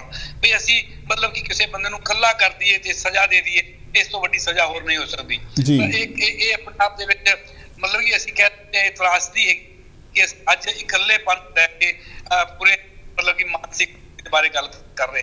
ਇਹ ਇਕੱਲਾਪਨ ਅਸੀਂ ਆਪ ਹੀ ਪੈਦਾ ਕੀਤਾ ਹੈਗਾ, ਅਸੀਂ ਆਪ ਹੀ ਸਿਰਜਿਆ ਹੈਗਾ। ਅਸੀਂ ਦੇਖ ਸਕਦੇ ਹਾਂ ਆਪਾਂ ਇਕੱਲਾਪਨ ਕੀ ਹੋਇਆ, ਅਸੀਂ ਕਿਸ ਆਪਾਂ ਹੋਰ ਪਿਛੋਕੜ 'ਚ ਜਾਈਏ, ਪਿੰਡਾਂ ਦੇ ਵਿੱਚ ਦੇਖੀਏ ਜਾਂ ਘਰਾਂ ਵੱਲ ਦੇਖੀਏ ਵੀ ਅਸੀਂ ਮਿਲ ਕੇ ਜੁਆਇੰਟ ਫੈਮਿਲੀ ਹੁੰਦੀ ਸੀਗੀ, ਇੱਕ ਮਤਲਬ ਕਿ ਸੰਯੁਕਤ ਪਰਿਵਾਰ ਹੁੰਦੇ ਸੀਗੇ। ਉਹ ਅਸੀਂ ਮਤਲਬ ਕਿ ਅਸੀਂ ਵੱਡੇ ਹੋਏ, ਪੜ੍ਹੇ, ਨੌਕਰੀ ਦੀ ਤਲਾਸ਼ ਵਿੱਚ ਬਾਹਰ ਨਿਕਲੇ, ਬੱਚੇ ਵੀ ਜ਼ਿਆਦਾ ਹੁੰਦੇ ਸੀ। ਚਲੋ ਉਦੋਂ ਇੱਕ ਦਾ ਬੱਚਾ ਘਰ ਤੋਂ ਬਾਹਰ ਚਲਾ ਜਾਂਦਾ ਸੀ, 2-4 ਬੱਚੇ ਰਹਿੰਦੇ ਸੀਗੇ ਤੇ ਫਿਰ ਪਰ ਅਸੀਂ ਹੌਲੀ ਉਸ ਨੂੰ ਤੋੜ ਲਿਆ। ਉਹ ਤੋੜਨ ਦੇ ਪਿੱਛੇ ਕਾਰਨ ਕੀ ਨੇ ਵੀ ਅਸੀਂ ਵਿਕਾਸ ਨੂੰ ਅਸੀਂ ਸਮਝੇ ਨਹੀਂ। ਅਸੀਂ ਵਿਕਾਸ ਨੂੰ ਸਮਝਿਆ ਵੀ ਪੈਸਾ ਚਾਹੀਦਾ ਹੈਗਾ, ਵੱਡੀ ਨੌਕਰੀ ਚਾਹੀਦੀ ਹੈਗੀ ਹੈ, ਭਾਵੇਂ ਘਰ ਤੋਂ ਦੂਰ ਜਾਣਾ ਪਏ, ਕਿੱਥੇ ਮਰਜ਼ੀ ਜਾਣਾ ਪਏ। ਅਸੀਂ ਰਿਸ਼ਤਿਆਂ ਨੂੰ ਅਹਿਮੀਅਤ ਨਹੀਂ ਦਿੱਤੀ। ਹੌਲੀ ਹੌਲੀ ਜਿਹੜੀ ਮੈਂ ਗੱਲ ਸ਼ੁਰੂ 'ਚ ਕਹੀ ਸੀ, ਜਿਹੜੀ ਸਮਾਜਿਕ ਸਿਹਤ ਹੈਗੀ ਹੈ ਉਹ ਸਿੱਧੀ ਜੁੜੀ ਹੋਈ ਹੈ ਸਾਡੀ ਮਾਨਸਿਕ ਸਿਹਤ ਨਾਲ ਤੇ ਉਸ ਇਕੱਲੇਪਨ ਦੇ ਨਾਲ। ਦੇਖੋ ਅੱਜ ਅਸੀਂ ਜਦੋਂ ਕਿਸਾਨਾਂ ਦੀ ਸੁਸਾਈਡ ਦੀ ਗੱਲ ਕਰਦੇ ਹਾਂ ਜਾਂ ਹੋਰਾਂ ਦੀ ਸੁਸਾਈਡ ਦੀ ਗੱਲ ਕਰਦੇ ਹਾਂ, ਉਹ ਸੁਸਾਈਡ ਉਸ ਇਕੱਲੇਪਨ ਦੀ ਦੇਣ ਦੀ ਹੈ। ਬੰਦਾ ਇਕੱਲਾ ਬੈਠਾ। ਜਦੋਂ ਮੈਂ ਗੱਲ ਕਰ ਰਿਹਾ ਸੀਗਾ ਕਿ ਮਨੁੱਖ ਹੀ ਐਜਾ ਪ੍ਰਾਣੀ ਜਿਹੜਾ ਆਪਣੇ ਆਪ ਨਾਲ ਗੱਲ ਕਰ ਸਕਦਾ, ਇਕੱਲਾ ਬੈਠ ਕੇ ਬੋਲ ਸਕਦਾ ਹੈਗਾ। ਉਹਦੇ ਇਕੱਲੇ ਜਦੋਂ ਬੈਠਾ ਹੈਗਾ ਤੇ ਉਹ ਆਪਣੇ ਆਲੇ ਦੁਆਲੇ ਦਾ ਵਿਸ਼ਲੇਸ਼ਣ ਕਰਦਾ ਹੈ ਤਾਂ ਉਹ ਸੋਚਦਾ ਕਿ ਮੈਂ ਇਕੱਲਾ ਹੈ। ਮੇਰਾ ਕਹਿਣ ਦਾ ਮਤਲਬ ਇਹ ਹੈ ਵੀ ਇਹਨੂੰ ਆਪਾਂ ਪਹਿਲੇ ਹੁਣ ਸਮੇਂ ਦੇਖੀਏ। ਜੇ ਆਪਾਂ ਕਿਸਾਨਾਂ ਦਾ ਇਸ ਕਰਕੇ ਦੇਖਦੇ ਹਾਂ ਵੀ ਕਿਸਾਨ ਦੇ ਖਾਸ ਤੌਰ ਤੇ ਹੈਗਾ ਵੀ ਉਹ ਹਰ ਛਿਮਾਈ ਫਸਲ ਦਾ ਜਾਂ ਫਿਰ ਫਸਲ ਆਪਾਂ ਸੋਚਦੇ ਹਾਂ ਕਿ ਉਹਦੇ ਕੁਦਰਤੀ ਆਫਤ ਪੈਂਦੀ ਹੈ ਤੇ ਫਸਲ ਮਾਰੀ ਜਾਂਦੀ ਹੈ ਜੀ। ਜਦੋਂ ਸਾਰੀ ਫਸਲ ਮਾਰੀ ਜਾਂਦੀ ਹੈ ਤਾਂ ਉਸ ਦਾ ਜਿਹੜਾ ਹੈਗਾ ਜਿਹੜੀ ਲਹਿਲਾਉਂਦੀ ਫਸਲ ਦੇਖੀ ਹੁੰਦੀ ਹੈ ਤਾਂ ਉਹ ਖੁਸ਼ੀ ਸਾਰੀ ਖਤਮ ਹੋ ਜਾਂਦੀ ਹੈ, ਉਹ ਉਦਾਸੀ ਵਿੱਚ ਡੁੱਬ ਜਾਂਦਾ ਹੈਗਾ ਜੀ। ਪਰ ਆਪਾਂ 6 ਮਹੀਨੇ 6 ਕੁਝ ਸਮਾਂ ਪਹਿਲਾਂ 20-30 ਸਾਲ ਪਹਿਲਾਂ ਪਿੱਛੇ ਜਾਈਏ, ਇਹ ਹੁੰਦਾ ਸੀਗਾ ਇੱਕ ਇਸ ਤਰ੍ਹਾਂ ਦਾ ਨੁਕਸਾਨ ਹੁੰਦਾ ਸੀਗਾ ਤਾਂ ਪਿੰਡ ਦਾ ਕੋਈ ਬੰਦਾ, ਪਰਿਵਾਰ ਦਾ ਕੋਈ ਬੰਦਾ, ਵੱਡਾ ਬਜ਼ੁਰਗ, ਸਾਡੇ ਚਾਚੇ ਮਾਮੇ ਤਾਏ ਜਾਂ ਦਾਦੇ ਨਾਨੇ, ਕਿਸੇ ਪਰਿਵਾਰ ਚ ਕੋਈ ਸਿਆਣਾ ਬਜ਼ੁਰਗ ਆ ਕੇ ਉਹਨੂੰ ਥਾਪੜਾ ਦਿੰਦਾ ਸੀਗਾ ਤੇ ਉਹਨੂੰ ਦੱਸਦਾ ਸੀਗਾ ਵੀ ਕੋਈ ਗੱਲ ਨਹੀਂ ਹੈ ਨਾ, ਇਹ ਕੁਦਰਤੀ ਨਿਯਮ ਹੈਗਾ, ਹੋ ਗਿਆ ਫਿਰ ਦੁਬਾਰਾ ਤੋਂ ਬੜੀ ਹਿੰਮਤ ਕਰ, ਇਹ ਫਿਰ ਚੰਗੇ ਆਪਣੇ ਹਾਲਾਤ ਹੋ ਜਾਣਗੇ, ਸਾਰਾ ਕੁਝ ਹੋ ਜਾਊਗਾ। ਉਹ ਅੱਜ ਦੀ ਡੇਟ ਦੇ ਵਿੱਚ ਉਹ ਥਾਪੜਾ ਨਹੀਂ ਹੈਗਾ, ਉਹ ਥਾਪੜੇ ਦੀ ਘਾਟ ਹੈ ਜਿਹੜੀ ਕਿ ਬੰਦੇ ਨੂੰ ਇਕੱਲਾ ਕਰਦੀ ਹੈਗੀ ਹੈ। ਇਕੱਲਾ ਤਾਂ ਬੰਦਾ ਚਲੋ ਹਾਲਾਤਾਂ ਨਾਲ ਹਿਸਾਬ ਨਾਲ ਬਹਿ ਕੇ ਵੀ ਕੋਈ ਵਾਪਰ ਗਿਆ ਇਹੋ ਜਿਹਾ, ਉਹ ਇਕੱਲਾ ਹੋ ਗਿਆ, ਉਹਨੂੰ ਮੁਸ਼ਕਿਲ ਆ ਗਈ ਹੈ ਨਾ। ਤੇ ਪਰ ਹਿੰਮਤ ਦੇਣ ਵਾਲਾ ਬੰਦਾ, ਥਾਪੜਾ ਦੇਣ ਵਾਲਾ ਬੰਦਾ ਜਿਹੜਾ ਹੈਗਾ ਉਹ ਨਹੀਂ ਹੈਗਾ। ਉਹਦਾ ਘਾਟ ਜਿਹੜਾ ਉਹ ਸਾਡੇ ਇਸ ਇਕੱਲੇਪਨ ਨੂੰ ਹੋਰ ਵਧਾ ਰਹੀ ਹੈਗੀ ਹੈ। ਤੇ ਇਹ ਹੋਰ ਅਸੀਂ ਦੇਖਦੇ ਹੈਗੇ ਆ ਕਿ ਅੱਜ ਜਿਹੜੀ ਨਵੀਂ ਟੈਕਨੋਲੋਜੀ ਨੇ ਵੀ ਮਤਲਬ ਕਿ ਜਿਹੜੇ ਹੈਗੇ ਨੇ ਜਿੰਨੇ ਵੀ ਜੇ ਆਪਾਂ ਘਰ ਦੇ ਵਿੱਚ ਵੀ ਰਹਿੰਦੇ ਹੈਗੇ ਆ ਤਾਂ ਨਵੀਂ ਟੈਕਨੋਲੋਜੀ ਨੇ ਵੀ ਇਹ ਜਿਹੜਾ ਸਾਡਾ ਇਕੱਲਾਪਨ ਹੋਰ ਵਧਾ ਜੀ। ਉਹ ਆਪਾਂ ਜਿਵੇਂ ਕਹਿ ਸਕਦੇ, ਚਾਹੇ ਮੋਬਾਈਲ ਹੈ ਤੇ ਚਾਹੇ ਮੈਂ ਕਹਿੰਦਾ ਟੀਵੀ ਦੀ ਸਕਰੀਨ ਹੀ ਹੈ। ਤੁਸੀਂ ਇੱਕ ਪ੍ਰੋਗਰਾਮ ਦੇਖ ਰਹੇ ਹੋ, ਤੁਸੀਂ ਟੀਵੀ ਵੱਲ ਦੇਖਦੇ ਹੋ, ਭਾਵੇਂ 4 ਬੰਦੇ ਬੈਠੇ ਹੋ, ਚਾਰੇ ਆਪਣੇ ਮਸਤ ਬੈਠੇ ਹੋ, ਤੁਹਾਡਾ ਕੋਈ ਆਪਸ ਵਿੱਚ ਲੈਣਾ ਦੇਣਾ ਨਹੀਂ ਹੈਗਾ। ਤਾਂ ਇਸ ਕਰਕੇ ਹੌਲੀ ਅਸੀਂ ਮਤਲਬ ਕਿ ਇਹਨੂੰ ਸਮਝਦੇ ਹੋਏ ਵੀ, ਇਹਦਾ ਨੁਕਸਾਨ ਸਮਝਦੇ ਹੋਏ ਵੀ, ਇਸਦੀ ਘਾਟ ਨੂੰ ਸਮਝਦੇ ਹੋਏ ਵੀ ਇੱਕ ਨਿਰਾਸ਼ਾ ਦੀ ਸਥਿਤੀ ਆ ਰਹੀ ਹੈ ਜਾਂ ਇਕੱਲਾਪਨ ਹੈਗਾ ਉਹ ਆਪਣੇ ਆਪ ਵਿੱਚ। ਦੇਖੋ ਜੇ ਆਪਾਂ ਮਨੁੱਖੀ ਵਿਕਾਸ ਦੀ ਗੱਲ ਕਰੀਏ, ਇਕੱਲੇਪਨ ਦਾ ਇੱਕ ਹੋਰ ਵਧੀਆ ਪੋਜ਼ਿਟਿਵ ਸ਼ਬਦ ਹੈਗਾ ਇਕਾਂਤਵਾਸ ਜੀ। ਸਾਨੂੰ ਕਦੇ ਮਤਲਬ ਕਿ ਆਪਣਾ ਮਨ ਕਰਦਾ ਵੀ ਅਸੀਂ ਥੋੜਾ ਜਿਹਾ ਇਕੱਲੇ ਬੈਠੀਏ, ਸੋਚੀਏ ਤੇ ਆਪਣਾ ਹੋਰ ਮਤਲਬ ਕਿ ਜਿੰਨੀਆਂ ਵੀ ਆਪਾਂ ਕਹਿੰਦੇ ਕਿ ਮਨੁੱਖ ਨੇ ਸ਼ੁਰੂ ਤੋਂ ਹੀ ਆਪਣੇ ਕੁਦਰਤ ਨੂੰ ਦੇਖਿਆ, ਨੀਝ ਨਾਲ ਨਿਹਾਰਿਆ ਤੇ ਫਿਰ ਉਹਦੇ ਵਿੱਚ ਦੇਖਿਆ ਵੀ ਆਹ ਪ੍ਰਤਾਰੇ ਹੋ ਰਹੇ ਨੇ ਤੇ ਉਹਨਾਂ ਦੇ ਕਾਰਨ ਲੱਭੇ। ਇਹ ਨੀਝ ਨਾਲ ਨਿਹਾਰਨਾ, ਪੜ੍ਹਨਾ, ਇਹ ਸਾਰੇ ਉਸ ਇਕਾਂਤਵਾਸ ਦੇ ਵਿੱਚ ਹੈਗੇ ਨੇ। ਉਹ ਇਕੱਲਾਪਨ ਨਹੀਂ ਹੈਗਾ। ਇਕਾਂਤਵਾਸ ਤੁਹਾਨੂੰ ਅੱਗੇ ਪ੍ਰਗਤੀ ਵੱਲ ਲੈ ਜਾਂਦਾ, ਤੁਹਾਨੂੰ ਚੰਗਿਆਈ ਵੱਲ ਲੈ ਕੇ ਜਾਂਦਾ ਹੈਗਾ। ਇਕੱਲਾਪਨ ਜਿਹੜਾ ਹੈਗਾ ਉਹ ਤੁਹਾਨੂੰ ਤੋੜਦਾ ਹੈਗਾ। ਜਦੋਂ ਤੁਸੀਂ ਆਲੇ ਦੁਆਲੇ ਦੇਖਦੇ ਹੋ ਕਿ ਜਿਵੇਂ ਤੁਹਾਡਾ ਕੋਈ ਨਹੀਂ ਇਸ ਦੁਨੀਆ ਦੇ ਵਿੱਚ, ਉਹ ਇਕੱਲਾਪਨ ਉਹ ਮਹਿਸੂਸ ਕਰਵਾਉਂਦਾ ਹੈਗਾ। ਤੇ ਇਹਨਾਂ ਦੋਵਾਂ ਦੇ ਵਿੱਚ ਫਰਕ ਹੈਗਾ। ਸਾਨੂੰ ਇਕਾਂਤਵਾਸ ਦੀ ਲੋੜ ਹੈ, ਇਕੱਲੇਪਨ ਦੀ ਲੋੜ ਨਹੀਂ ਹੈਗੀ ਹੈ। ਇਹਨਾਂ ਦੋਵਾਂ ਨੂੰ ਸਮਝ ਕੇ ਹੀ ਅਸੀਂ ਆਪਣੇ ਆਪ ਨੂੰ ਇੱਕ ਵਧੀਆ ਅਸੀਂ ਰਾਹ ਵੀ ਲੱਭ ਸਕਦੇ ਹਾਂ ਤੇ ਕਿਵੇਂ ਅਸੀਂ ਇਕੱਲੇਪਨ ਤੋਂ ਇਕਾਂਤਵਾਸ ਵਾਲੀ ਸਥਿਤੀ ਵਿੱਚ ਜਾਣ ਦੇ ਕਾਬਿਲ ਹੈਗੇ ਆ, ਜਾ ਸਕਦੇ ਹੈਗੇ। ਹਾਂਜੀ ਡਾਕਟਰ ਸਾਹਿਬ, ਤੁਸੀਂ ਬਹੁਤ ਵਧੀਆ ਪੁਆਇੰਟ ਜਿਹੜਾ ਹੈਗਾ ਉਹ ਰੇਜ਼ ਕੀਤਾ ਹੈਗਾ, ਸਾਡੇ ਦਰਸ਼ਕਾਂ ਨਾਲ ਸਾਂਝਾ ਕੀਤਾ ਹੈਗਾ। ਮੇਰਾ ਖਿਆਲ ਸਾਡੇ ਦਰਸ਼ਕ ਵੀ ਇਸ ਗੱਲ ਨੂੰ ਮਹਿਸੂਸ ਕਰਨਗੇ ਔਰ ਸਮਝਣਗੇ ਕਿ ਇਕੱਲਤਾ ਤੇ ਇਕਾਂਤਵਾਸ ਜਿਹੜਾ ਹੈਗਾ ਆ, ਕਿਸੇ ਵੇਲੇ ਇਕੱਲਿਆਂ ਰਹਿਣਾ, ਤੁਸੀਂ ਉਹਦੇ ਵਿੱਚ ਆਪਣਾ ਸੈਲਫ ਜਿਹੜਾ ਹੈਗਾ ਚਿੰਤਨ ਕਰਨਾ, ਆਪਣੇ ਸਵੈ ਚਿੰਤਨ ਕਰਨਾ, ਉਹਦੇ ਬਾਰੇ ਸੋਚਣਾ, ਆਲੇ ਦੁਆਲੇ ਤੁਹਾਡੇ ਕੀ ਵਾਪਰ ਰਿਹਾ ਹੈਗਾ ਉਹਨੂੰ ਪੜ੍ਹਨਾ, ਉਹਨੂੰ ਸਮਝਣਾ, ਇਹ ਸਾਡੇ ਲਈ ਬਹੁਤ ਜ਼ਿਆਦਾ ਜ਼ਰੂਰੀ ਹੈਗਾ। ਸੋ ਕਹਿਣ ਵਾਲਾ ਇਹ ਆ ਵੀ ਕਿਸੇ ਵੇਲੇ ਜਿਹੜੀ ਤੁਸੀਂ ਇਕੱਲਿਆਂ ਹੋ ਕੇ ਬੈਠਣਾ ਹੈਗਾ ਉਹ ਇੰਨਾ ਨੈਗੇਟਿਵ ਨਹੀਂ ਹੈਗਾ, ਪਰ ਜਦੋਂ ਤੁਹਾਨੂੰ ਇਹ ਮਹਿਸੂਸ ਹੋਣ ਲੱਗ ਪੈਂਦਾ ਕਿ ਤੁਸੀਂ ਇਕੱਲੇ ਰਹਿ ਗਏ ਆ, ਜਿਵੇਂ ਡਾਕਟਰ ਸਾਹਿਬ ਨੇ ਮੈਂਸ਼ਨ ਕੀਤਾ ਕਿ ਹੁਣ ਆਮ ਘਰਾਂ ਦੇ ਵਿੱਚ ਬੱਚਿਆਂ ਦੇ ਕੋਲ, ਮਾਂ-ਬਾਪ ਦੇ ਕੋਲ, ਸਾਰਿਆਂ ਕੋਲ ਫ਼ੋਨ ਨੇ, ਉਹ ਇੱਕੋ ਹੀ ਘਰ ਬੈਠੇ ਸਾਰੀ ਦੁਨੀਆ ਦੇ ਵਿੱਚ ਆਪਣੇ ਦੋਸਤਾਂ ਮਿੱਤਰਾਂ ਦੇ ਨਾਲ ਤਾਂ ਜੁੜੇ ਆ, ਪਰ ਆਪਣੇ ਪਰਿਵਾਰ ਤੋਂ ਉਹ ਕੋਹਾਂ ਦੂਰ ਹੁੰਦੇ ਆ। ਭਾਵੇਂ ਉਹ ਸਰੀਰਕ ਰੂਪ ਦੇ ਵਿੱਚ ਇੱਕੋ ਹੀ ਕਮਰੇ ਦੇ ਵਿੱਚ ਬੈਠੇ ਹੋਣ, ਪਰ ਜਿਹੜੀ ਉਹਨਾਂ ਦੀ ਇਕੱਲਤਾ ਆ ਉਹ ਕਈ ਵਾਰੀ ਤੁਸੀਂ ਮਹਿਸੂਸ ਕੀਤੀ ਜਾ ਸਕਦੀ ਹੈਗੀ ਆ।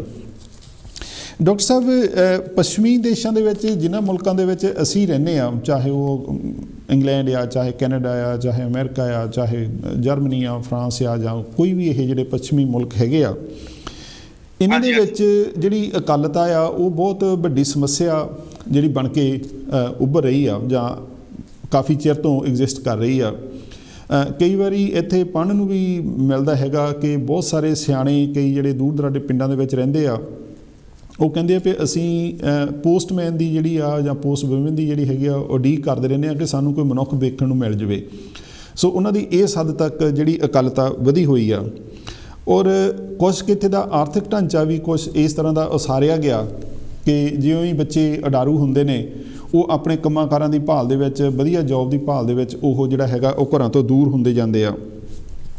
ਜਿਹੜੀ ਪਰਿਵਾਰ ਦੀ ਇਕਾਈ ਆ ਉਹ ਵੀ ਸੁੰਗੜ ਕੇ, ਜਿਵੇਂ ਤੁਸੀਂ ਵੀ ਪਹਿਲਾਂ ਇਸ਼ਾਰਾ ਕੀਤਾ ਸੀਗਾ ਵੀ ਅੱਜ ਤੋਂ 25 30 40 ਸਾਲ ਪਹਿਲਾਂ ਜੇ ਅਸੀਂ ਦੇਖਦੇ ਪੰਜਾਬ ਵੱਲ ਤੇ ਉਹਦੇ ਵਿੱਚ ਬਹੁਤ ਸਾਰੇ ਜਿਹੜੇ ਪਰਿਵਾਰ ਸੀਗੇ ਉਹ ਇਕੱਠੇ ਰਹਿੰਦੇ ਸੀ। ਤਾਏ ਚਾਚੇ ਜਿਹੜੇ ਸੀਗੇ, ਭੂਆ ਵੀ ਵਿੱਚ ਕਈ ਵਾਰੀ ਹੁੰਦੇ ਸੀ, ਜਾਂ ਬਾਬਾ ਦਾਦੀ, ਉਹ ਸਾਰੇ ਇਕੱਠੇ ਹੁੰਦੇ ਸੀ।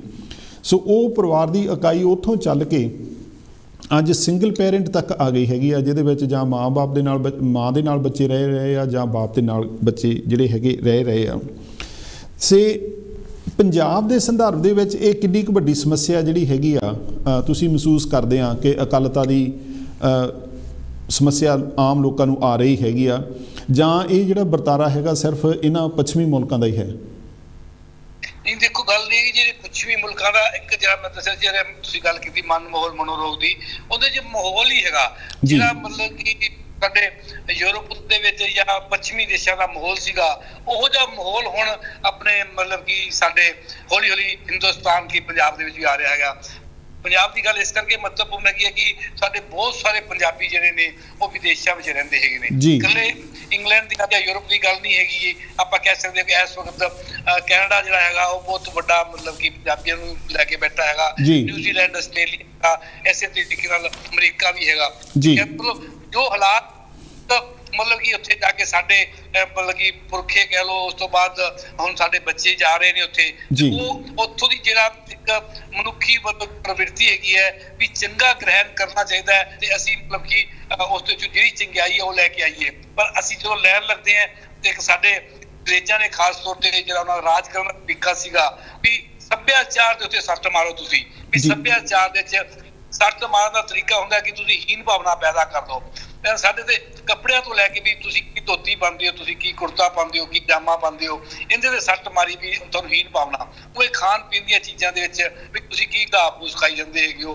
ਤਾਂ ਇਹ ਕਹਿਣ ਦਾ ਮਤਲਬ ਜਦੋਂ ਤੁਹਾਡੇ ਸੱਭਿਆਚਾਰ ਤੇ ਸੱਟ ਵੱਜਦੀ ਹੈਗੀ ਹੈ ਤਾਂ ਉਹ ਫਿਰ ਹੌਲੀ ਹੌਲੀ ਜਿਹੜੀ ਹੈਗੀ ਹੈ ਉਹ ਤੁਹਾਨੂੰ ਇਕੱਲਾ ਵੀ ਕਰਦੀ ਹੈਗੀ ਹੈ ਤੇ ਪਰੇਸ਼ਾਨ ਵੀ ਕਰਦੀ ਹੈ।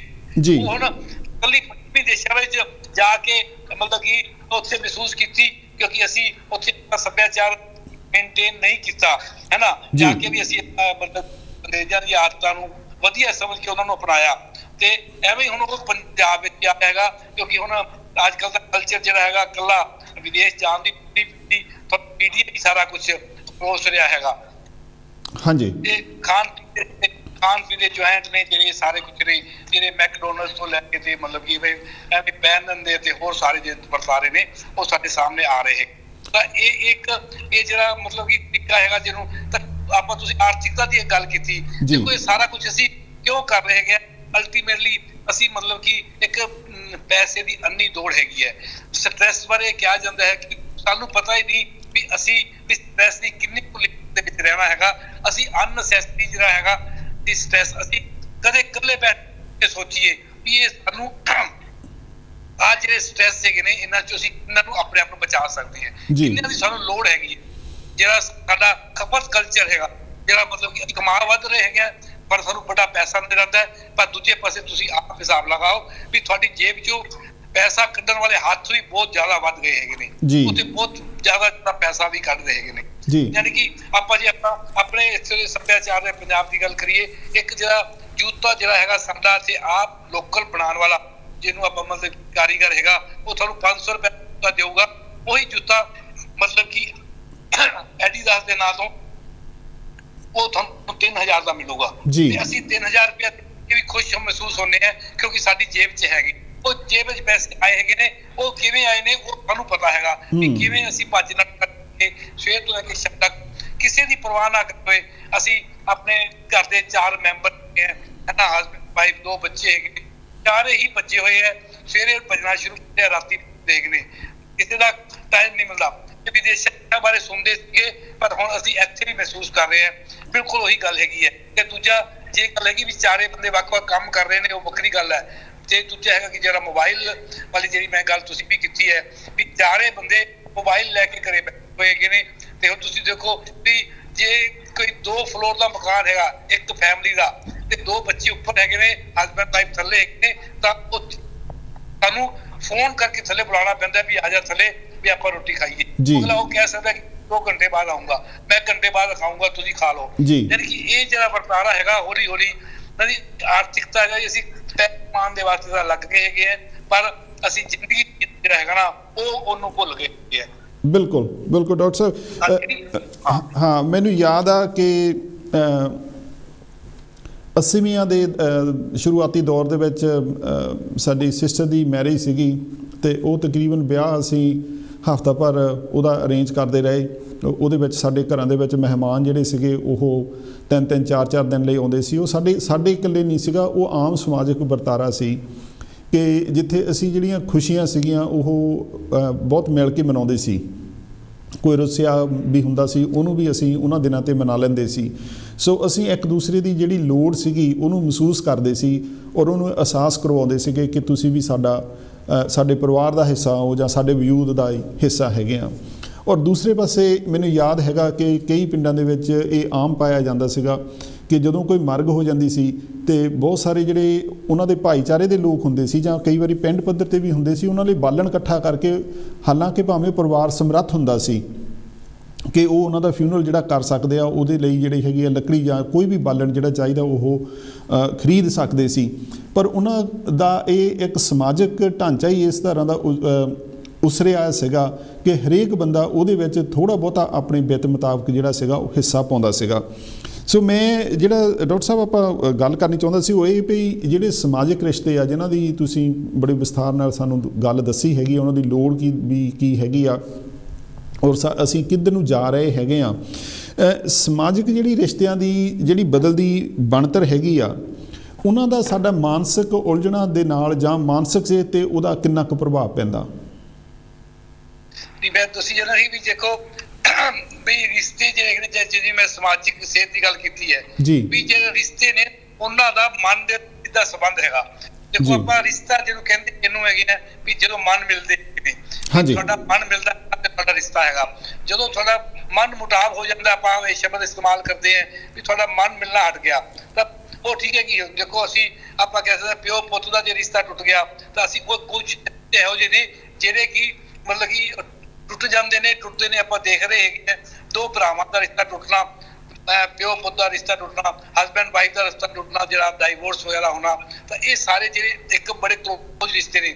ਇੱਥੋਂ ਤੱਕ ਕਿ ਅੱਗੇ ਤਾਂ ਆਪਾਂ ਤਾਂ ਕਹਿੰਦੇ ਵੀ ਦੋਸਤੀਆਂ ਵੀ ਜਿਹੜੀਆਂ ਇਹੋ ਜਿਹੀਆਂ ਹੁੰਦੀਆਂ ਸੀਗੀਆਂ ਜਿਹੜੀਆਂ ਸਾਰੀ ਉਮਰ ਨਿਭਦੀਆਂ ਸੀਗੀਆਂ। ਤੇ ਸਾਡੇ ਕੋਲ ਹੋਰ ਪਰੰਪਰਾ ਰਹੀ ਸੀਗੀ ਜਿਹੜੀ ਤੁਸੀਂ ਵਿਆਹ ਦੀ ਗੱਲ ਕੀਤੀ ਹੈ ਜਾਂ ਮਤਲਬ ਕਿ ਮਰਗ ਦੀ ਗੱਲ ਕੀਤੀ ਹੈ ਵੀ ਪਿੰਡ ਦੀ ਧੀ ਜਿਹੜੀ ਹੁੰਦੀ ਸੀ ਨਾ, ਉਹ ਸਾਰੇ ਪਿੰਡ ਦੀ ਧੀ ਹੁੰਦੀ ਸੀ। ਉਹਦੇ ਵਿਆਹ ਦੇ ਵਿੱਚ ਕਦੇ ਕਿਸੇ ਨੂੰ ਫਿਕਰ ਨਹੀਂ ਹੁੰਦਾ ਕਿ ਵੀ ਮੇਰੀ ਕੁੜੀ ਦਾ ਵਿਆਹ ਕਿਤੋਂ ਦੁੱਧ ਆ ਰਿਹਾ, ਕਿਤੋਂ ਕੁਛ ਆ ਰਿਹਾ, ਕਿਤੋਂ ਸਮਾਨ ਆ ਰਿਹਾ ਹੈਗਾ, ਤਾਂ ਉਹ ਸਾਰਾ ਕੁਝ ਰਲ ਕੇ ਵਿਆਹ ਹੁੰਦਾ ਸੀਗਾ। ਤੇ ਅਸੀਂ ਉਸ ਪਰੰਪਰਾ ਨੂੰ ਜਿਵੇਂ ਗੱਲ ਕੀਤੀ, ਉਹ ਸੱਭਿਆਚਾਰ ਨੂੰ ਅਸੀਂ ਮਤਲਬ ਕਿ ਨਾ ਹੌਲੀ ਹੌਲੀ ਤੋੜਤਾ। ਸਾਨੂੰ ਮਤਲਬ ਕਿ ਇਹ ਜਿਹੜਾ ਹੈਗਾ ਉਹ ਅੰਗਰੇਜ਼ ਸਿਖਾ ਕੇ ਜਿਹੜਾ ਬ੍ਰਿਟਿਸ਼ ਰਾਜ ਨੇ ਸਾਡੇ ਤੇ ਜੋ ਕੀਤਾ ਹੈ ਨਾ, ਤੇ ਉਹਨਾਂ ਨੇ ਮਤਲਬ ਕਿ ਜੋ ਕੋਈ ਵੀ ਸੱਤਾਧਾਰੀ ਹੁੰਦਾ ਉਹਦਾ ਤਰੀਕਾ ਹੁੰਦਾ ਤੋੜਨ ਦਾ।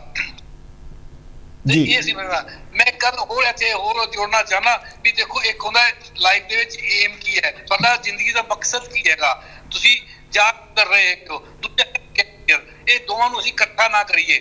ਅਸੀਂ ਸਮਝਦੇ ਵੀ ਕੈਰੀਅਰ ਬੜਾ ਵਧੀਆ ਹੈਗਾ, ਇਹਦਾ ਏਮ ਹੈਗਾ ਇਹਨੇ ਡਾਕਟਰ ਬਣਨਾ, ਉਹਦਾ ਏਮ ਡਾਕਟਰ ਬਣਨਾ, ਉਹਦਾ ਏਮ ਹੈਗਾ ਇਹਦਾ ਕੈਰੀਅਰ ਹੈਗਾ ਡਾਕਟਰ ਬਣਨਾ, ਉਹਦਾ ਕੈਰੀਅਰ ਹੈਗਾ ਉਹਨੇ ਕੈਰੀਅਰ ਡਾਕਟਰ ਹੀ ਬਣਾਉਣਾ ਹੈਗਾ ਜਾਂ ਅਧਿਆਪਕ ਬਣਨਾ ਹੈਗਾ। ਏਮ ਅੱਜ ਦੀ ਜ਼ਿੰਦਗੀ ਅੱਜ ਦੀ ਤਰੀਕ ਤੇ ਆਪਾਂ ਜੇ ਤੁਸੀਂ 70 ਸਾਲ ਦੇ ਹੈਗੇ ਹੋ ਤੇ ਫਿਰ ਸੋਚਦੇ ਹੋ ਯਾਰ ਕੁਝ ਇਕੱਠਾ ਕਰ ਲਿਆ, ਪਰ ਜ਼ਿੰਦਗੀ ਦਾ ਉਹ ਹੈ ਨਾ। ਅਸੀਂ ਜੇ ਆਪਾਂ ਅੱਜ ਤੱਕ ਗੱਲ ਕਰ ਰਹੇ ਹੋ, ਦੁਨੀਆ ਦੇ ਵਿੱਚ ਅਸੀਂ ਬਹੁਤ ਤਰੱਕੀ ਕੀਤੀ ਹੈਗੀ ਹੈ। ਅਸੀਂ ਕਹਿੰਦੇ ਹਾਂ ਵੀ ਜਿੰਨੀ ਅਚੀਵਮੈਂਟ ਹੋਈ ਮਨੁੱਖ ਨੇ ਕੀਤੀ ਹੈ, ਚੰਦਰਮਾ ਤੇ ਪਹੁੰਚ ਗਿਆ, ਹੋਰ ਕਿਨੇ ਇੰਟਰਨੈਟ ਵਰਗੇ ਖਾਤਾ ਕਰ ਰਹੀਆਂ, ਇਹ ਸਾਰਾ ਵਿਕਾਸ ਮਨੁੱਖ ਦਾ ਹੈਗਾ। ਪਰ ਦੂਜੇ ਪਾਸੇ ਦੁਨੀਆ ਵਿੱਚ ਨੰਬਰ 1 ਤੇ ਜਿਹੜੇ ਰੋਗ ਨੇ ਨਾ, ਉਹਦਾ ਰੋਗ ਨੰਬਰ 1 ਤੇ ਹੈਗਾ। ਕਿਸੇ ਵਕਤ ਹਾਰਟ ਡਿਜ਼ੀਜ਼ ਹੁੰਦੀ ਸੀ, ਅੱਜ ਦੀ ਤਰੀਕ ਦੇ ਵਿੱਚ ਉਦਾਸੀ ਨੰਬਰ 1 ਹੈ ਜੀ। ਮੈਂ ਕਹਿੰਦਾ ਤੁਸੀਂ ਵਿਕਾਸ ਕੀਤਾ ਹੈਗਾ, ਇੰਨੀਆਂ ਪ੍ਰਾਪਤੀਆਂ ਨੇ, ਇੰਨੀਆਂ ਅਚੀਵਮੈਂਟਸ ਹੈਗੀਆਂ ਤੁਹਾਡੀ, ਤੇ ਫਿਰ ਤੁਹਾਨੂੰ ਖੁਸ਼ੀ ਹੋਣੀ ਚਾਹੀਦੀ ਸੀਗੀ। ਅਚੀਵਮੈਂਟ ਦੇ ਨਾਲ ਉਦਾਸੀ ਦਾ ਕੋਈ ਮੇਲ ਨਹੀਂ ਹੈਗਾ, ਇਹਦਾ ਕਾਰਨ ਲੱਭਣ ਦੀ ਲੋੜ ਹੈਗੀ ਹੈ। ਫਿਰ ਅਸੀਂ ਉਸ ਥਾਂ ਤੇ ਪਹੁੰਚਾਂਗੇ ਵੀ ਅਸੀਂ ਹਾਸਲ ਕੀ ਕਰ ਰਹੇ ਹਾਂ, ਅਸੀਂ ਵਿਕਾਸ ਕਿਹਨੂੰ ਕਹਿ ਰਹੇ ਹਾਂ, ਅਚੀਵਮੈਂਟ ਕਿਹਨੂੰ ਕਹਿ ਰਹੇ ਹੈਗੇ ਆ। ਜੇ ਅਸੀਂ ਅਲਟੀਮੇਟਲੀ ਜਦੋਂ ਇਕੱਲੇ ਬੈਠਦੇ ਹਾਂ ਉਦਾਸ ਹੋ ਜਾਂਦੇ ਤਾਂ ਇਹ ਉਦਾਸੀ ਜਿਹੜੀ ਹੈ ਇੱਕ ਇੰਡੀਕੇਟਰ ਹੈ ਕਿ ਸਾਡੀ ਅਚੀਵਮੈਂਟ ਹੈਗੀ ਹੈ ਉਹ ਸਹੀ, ਸਾਡਾ ਰਾਹ ਜਿਹੜਾ ਹੈਗਾ ਉਹ ਗਲਤ ਰਾਹ ਹੈਗਾ, ਅਸੀਂ ਪਏ ਹੋਏ ਗਏ, ਤੁਹਾਨੂੰ ਉਸ ਰਾਹ ਠੀਕ ਕਰਨ ਦੀ ਲੋੜ ਹੈਗੀ, ਇਸ ਪਾਸੇ ਸੋਚਣ ਦੀ। ਉਹ ਹੈਗੇ ਨੇ ਸਾਡੇ ਰਿਸ਼ਤਿਆਂ ਦੇ ਵਿੱਚ, ਅਸੀਂ ਜਿਹੜੇ ਨੇ ਰਿਸ਼ਤਿਆਂ ਨੂੰ ਮਤਲਬ ਕਿ ਹੌਲੀ ਹੌਲੀ ਅਸੀਂ ਸਮਝਦੇ ਕਿ ਇਹਨਾਂ ਦੀ ਲੋੜ ਨਹੀਂ ਹੈਗੀ, ਮੈਨੂੰ ਕੀ ਲੋੜ ਹੈ ਇਸ ਬੰਦੇ ਦੀ, ਮੈਨੂੰ ਕੀ ਲੋੜ ਹੈ ਉਸ ਬੰਦੇ ਦੀ, ਹੈ ਨਾ, ਮੈਂ ਕੀ ਲੈਣਾ ਉਸ ਤੋਂ। ਜਦੋਂ ਕਿ ਤੁਸੀਂ ਦੇਖੋ ਹਰੇਕ ਮਨੁੱਖ ਦਾ ਕੀ ਸਾਡੇ ਦਾ ਮਨੁੱਖ ਦੇ ਸਾਡੇ ਆਪਣੇ ਆਪਾਂ ਜੇ ਭਾਰਤੀ ਸੱਭਿਆਚਾਰ ਦੇ ਵਿੱਚ ਤਾਂ ਅਸੀਂ ਸਾਰਿਆਂ ਨੂੰ ਮਤਲਬ ਕਿ ਜਿਹੜਾ ਹੈਗਾ ਉਹ ਆਪਣੇ ਦਿੰਦੇ ਹੈਗੇ, ਚਾਹੇ ਉਹ ਜਾਨਵਰ ਹੈ, ਸਾਡੇ ਅਸੀਂ ਪੇੜ ਪੌਦਿਆਂ ਨੂੰ ਵੀ ਮਤਲਬ ਜਿਹੜੇ ਹੈਗੇ ਨਾ ਇਹ ਸਾਡੇ ਅਸੀਂ ਇੱਕ ਪਰਿਵਾਰ ਸਮਝਦੇ ਹਾਂ, ਸਾਰੀ ਕੁਦਰਤ ਨੂੰ ਪਰਿਵਾਰ ਸਮਝਦੇ ਹੈਗੇ ਆ। ਤਾਂ ਉਹ ਕਿ ਇਹ ਇਸ ਨੂੰ ਉਸ ਤਰ੍ਹਾਂ ਸਮਝਣ ਦੀ ਲੋੜ ਹੈਗੀ ਹੈ। ਹਰੇਕ ਦਾ ਕੁਦਰਤ ਅਸੀਂ ਕੁਦਰਤ ਦੇ ਵਿੱਚ ਇੱਕ ਛੋਟਾ ਜਿਹਾ ਹਿੱਸਾ ਹੈਗੇ ਆ ਮਨੁੱਖ ਦੇ ਤੌਰ ਤੇ, ਬਾਕੀ ਜਾਨਵਰ, ਬਾਕੀ ਪੱਖੀ, ਜਿਹੜੇ ਪੇੜ ਪੌਦੇ ਜਿਹੜੇ ਹੈਗੇ ਨੇ ਇਹ ਸਭ ਆਪਾਂ ਦੇਖਦੇ ਹੈ। ਕੋਈ ਚੀਜ਼ ਹੈ, ਕੋਈ ਸਾਨੂੰ ਖਾਦ ਦੇ ਰਿਹਾ, ਕੋਈ ਸਾਨੂੰ ਸਪੋਰਟ ਦੇ ਰਿਹਾ, ਅਸੀਂ ਉਹ ਦੇ ਰਹੇ ਹਾਂ। ਇਹ ਸਾਈਕਲ ਨੂੰ ਸਮਝਣ ਦੀ ਲੋੜ ਹੈ ਜੀ। ਹਾਂ ਡਾਕਟਰ ਸਾਹਿਬ, ਤੁਹਾਡਾ ਬੜਾ ਧੰਨਵਾਦ ਆ ਕਿ ਤੁਸੀਂ ਇਹ ਗੱਲਾਂ ਜਿਹੜੀਆਂ ਹੈਗੀਆਂ ਬੜੀਆਂ ਖੋਲ੍ਹ ਕੇ ਜਿਹੜੀਆਂ ਹੈਗੀਆਂ ਉਹ ਸਾਡੇ ਦਰਸ਼ਕਾਂ ਦੇ ਨਾਲ ਉਹਨਾਂ ਨੂੰ ਸਮਝਾ ਰਹੇ ਆ, ਦੱਸ ਰਹੇ ਆ। ਜਿਹੜਾ ਸਮਾਜ ਅੱਜ ਅਸੀਂ ਤੱਕਦੇ ਹਾਂ, ਜਿਹੜਾ ਸਾਡੇ ਸਾਹਮਣੇ ਹੈਗਾ, ਜਿੱਥੇ ਅਸੀਂ ਆ ਕੇ ਖੜੇ ਹੋ ਗਏ ਹਾਂ, ਜਿਵੇਂ ਤੁਸੀਂ ਵੀ ਜ਼ਿਕਰ ਕੀਤਾ, ਮੈਂ ਵੀ ਥੋੜ੍ਹਾ ਮੈਂਸ਼ਨ ਕੀਤਾ ਹੈਗਾ ਕਿ ਇਹ ਸਮਾਜ ਹਮੇਸ਼ਾ ਹੀ ਇੱਦਾਂ ਦਾ ਨਹੀਂ ਸੀ। ਸਮਾਜ ਦਾ ਰੂਪ ਬਦਲਦਾ ਰਹਿੰਦਾ ਔਰ ਇਹ ਸਦੀਆਂ ਤੋਂ ਬਦਲਦਾ ਆ ਰਿਹਾ ਔਰ ਅੱਗੇ ਵੀ ਇਹ ਜਾ ਕੇ ਜਿਹੜਾ ਉਹ ਬਦਲੇਗਾ।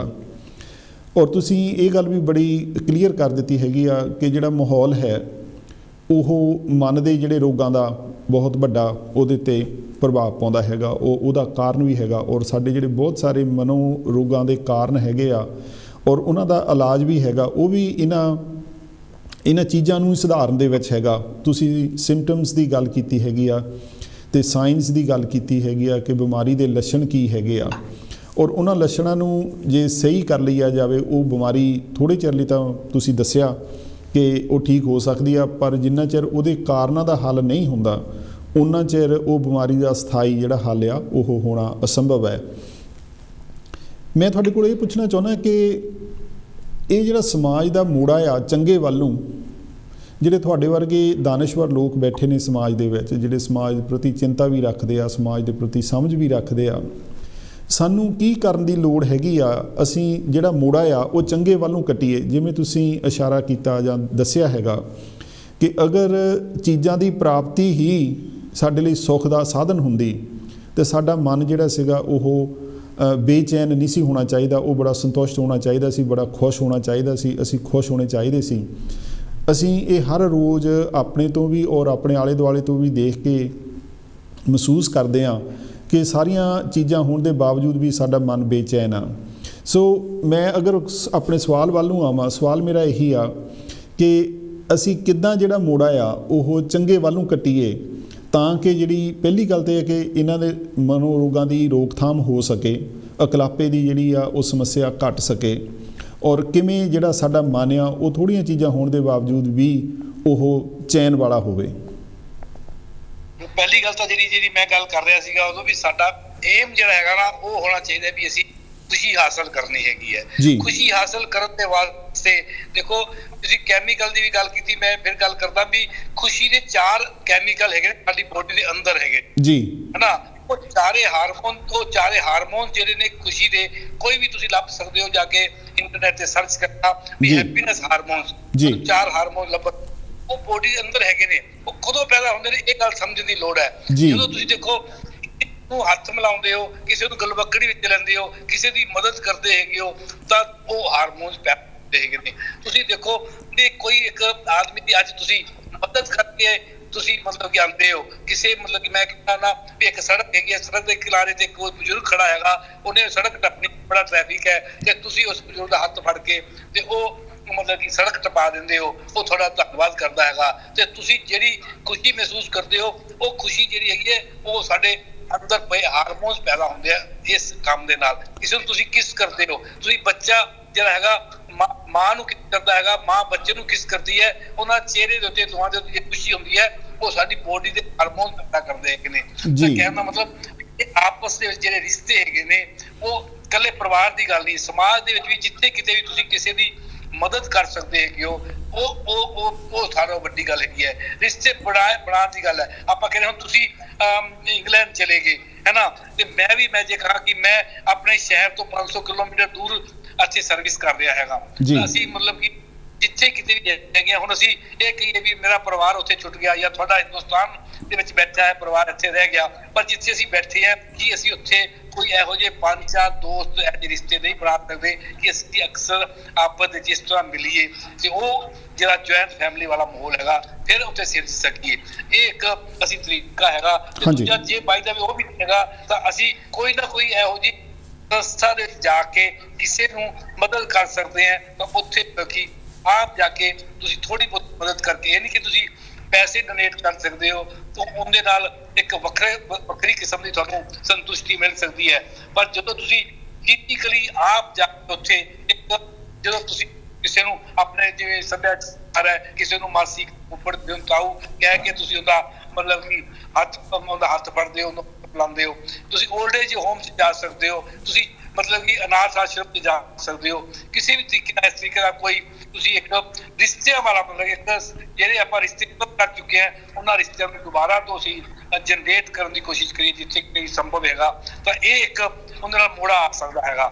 ਬਾਕੀ ਜਿਸ ਤਰ੍ਹਾਂ ਹੈਗਾ ਕਿ ਇੱਕ ਚਿੰਤਨ ਜਿਹੜਾ ਹੈਗਾ ਉਹ ਮਤਲਬ ਕਿ ਅਸੀਂ ਇੱਕ ਕਿਤਾਬਾਂ ਰਾਹੀਂ ਵਧੀਆ ਸਾਹਿਤ ਰਾਹੀਂ ਤੇ ਵਧੀਆ ਮਤਲਬ ਕਿ ਖਾਸ ਤੌਰ ਤੇ ਇਹ ਗੱਲ ਕਹੀ ਕਿ ਤੁਸੀਂ ਲੋਕਾਂ ਦੀ ਆਟੋਬਾਇਓਗ੍ਰਾਫੀ ਪੜ੍ਹਦੇ ਹੈਗੇ ਹੋ ਜੀ ਤਾਂ ਉਸ ਆਟੋਬਾਇਓਗ੍ਰਾਫੀ ਦੇ ਨਾਲ ਵੀ ਤੁਸੀਂ ਵਧੀਆ ਲੋਕਾਂ ਨੇ ਸੰਘਰਸ਼ ਕੀਤੇ ਹੋਏ ਦੀ ਜ਼ਿੰਦਗੀ ਵੀ ਇਹਨਾਂ ਨੇ ਕਿਵੇਂ ਜ਼ਿੰਦਗੀ ਸੰਘਰਸ਼ ਕੀਤਾ ਤੇ ਕਿਵੇਂ ਉਹ ਜ਼ਿੰਦਗੀ ਸਫਲ ਹੋਏ ਉਹ ਸਾਰੇ ਤੁਸੀਂ ਇਹੋ ਜਿਹੇ ਸਾਹਿਤ ਪੜ੍ਹਦੇ ਹੋ ਤਾਂ ਉਹਦੇ ਨਾਲ ਵੀ ਤੁਹਾਡੀ ਇੱਕ ਤਾਕਤ ਹੁੰਦੀ ਹੈਗੀ ਹੈ ਤੇ ਉਹ ਤੁਹਾਡਾ ਮਨ ਜਿਹੜਾ ਆਪ ਕੋਈ ਨਵੇਂ ਲੱਭਣ ਦੀ ਕੋਸ਼ਿਸ਼ ਕਰਦਾ।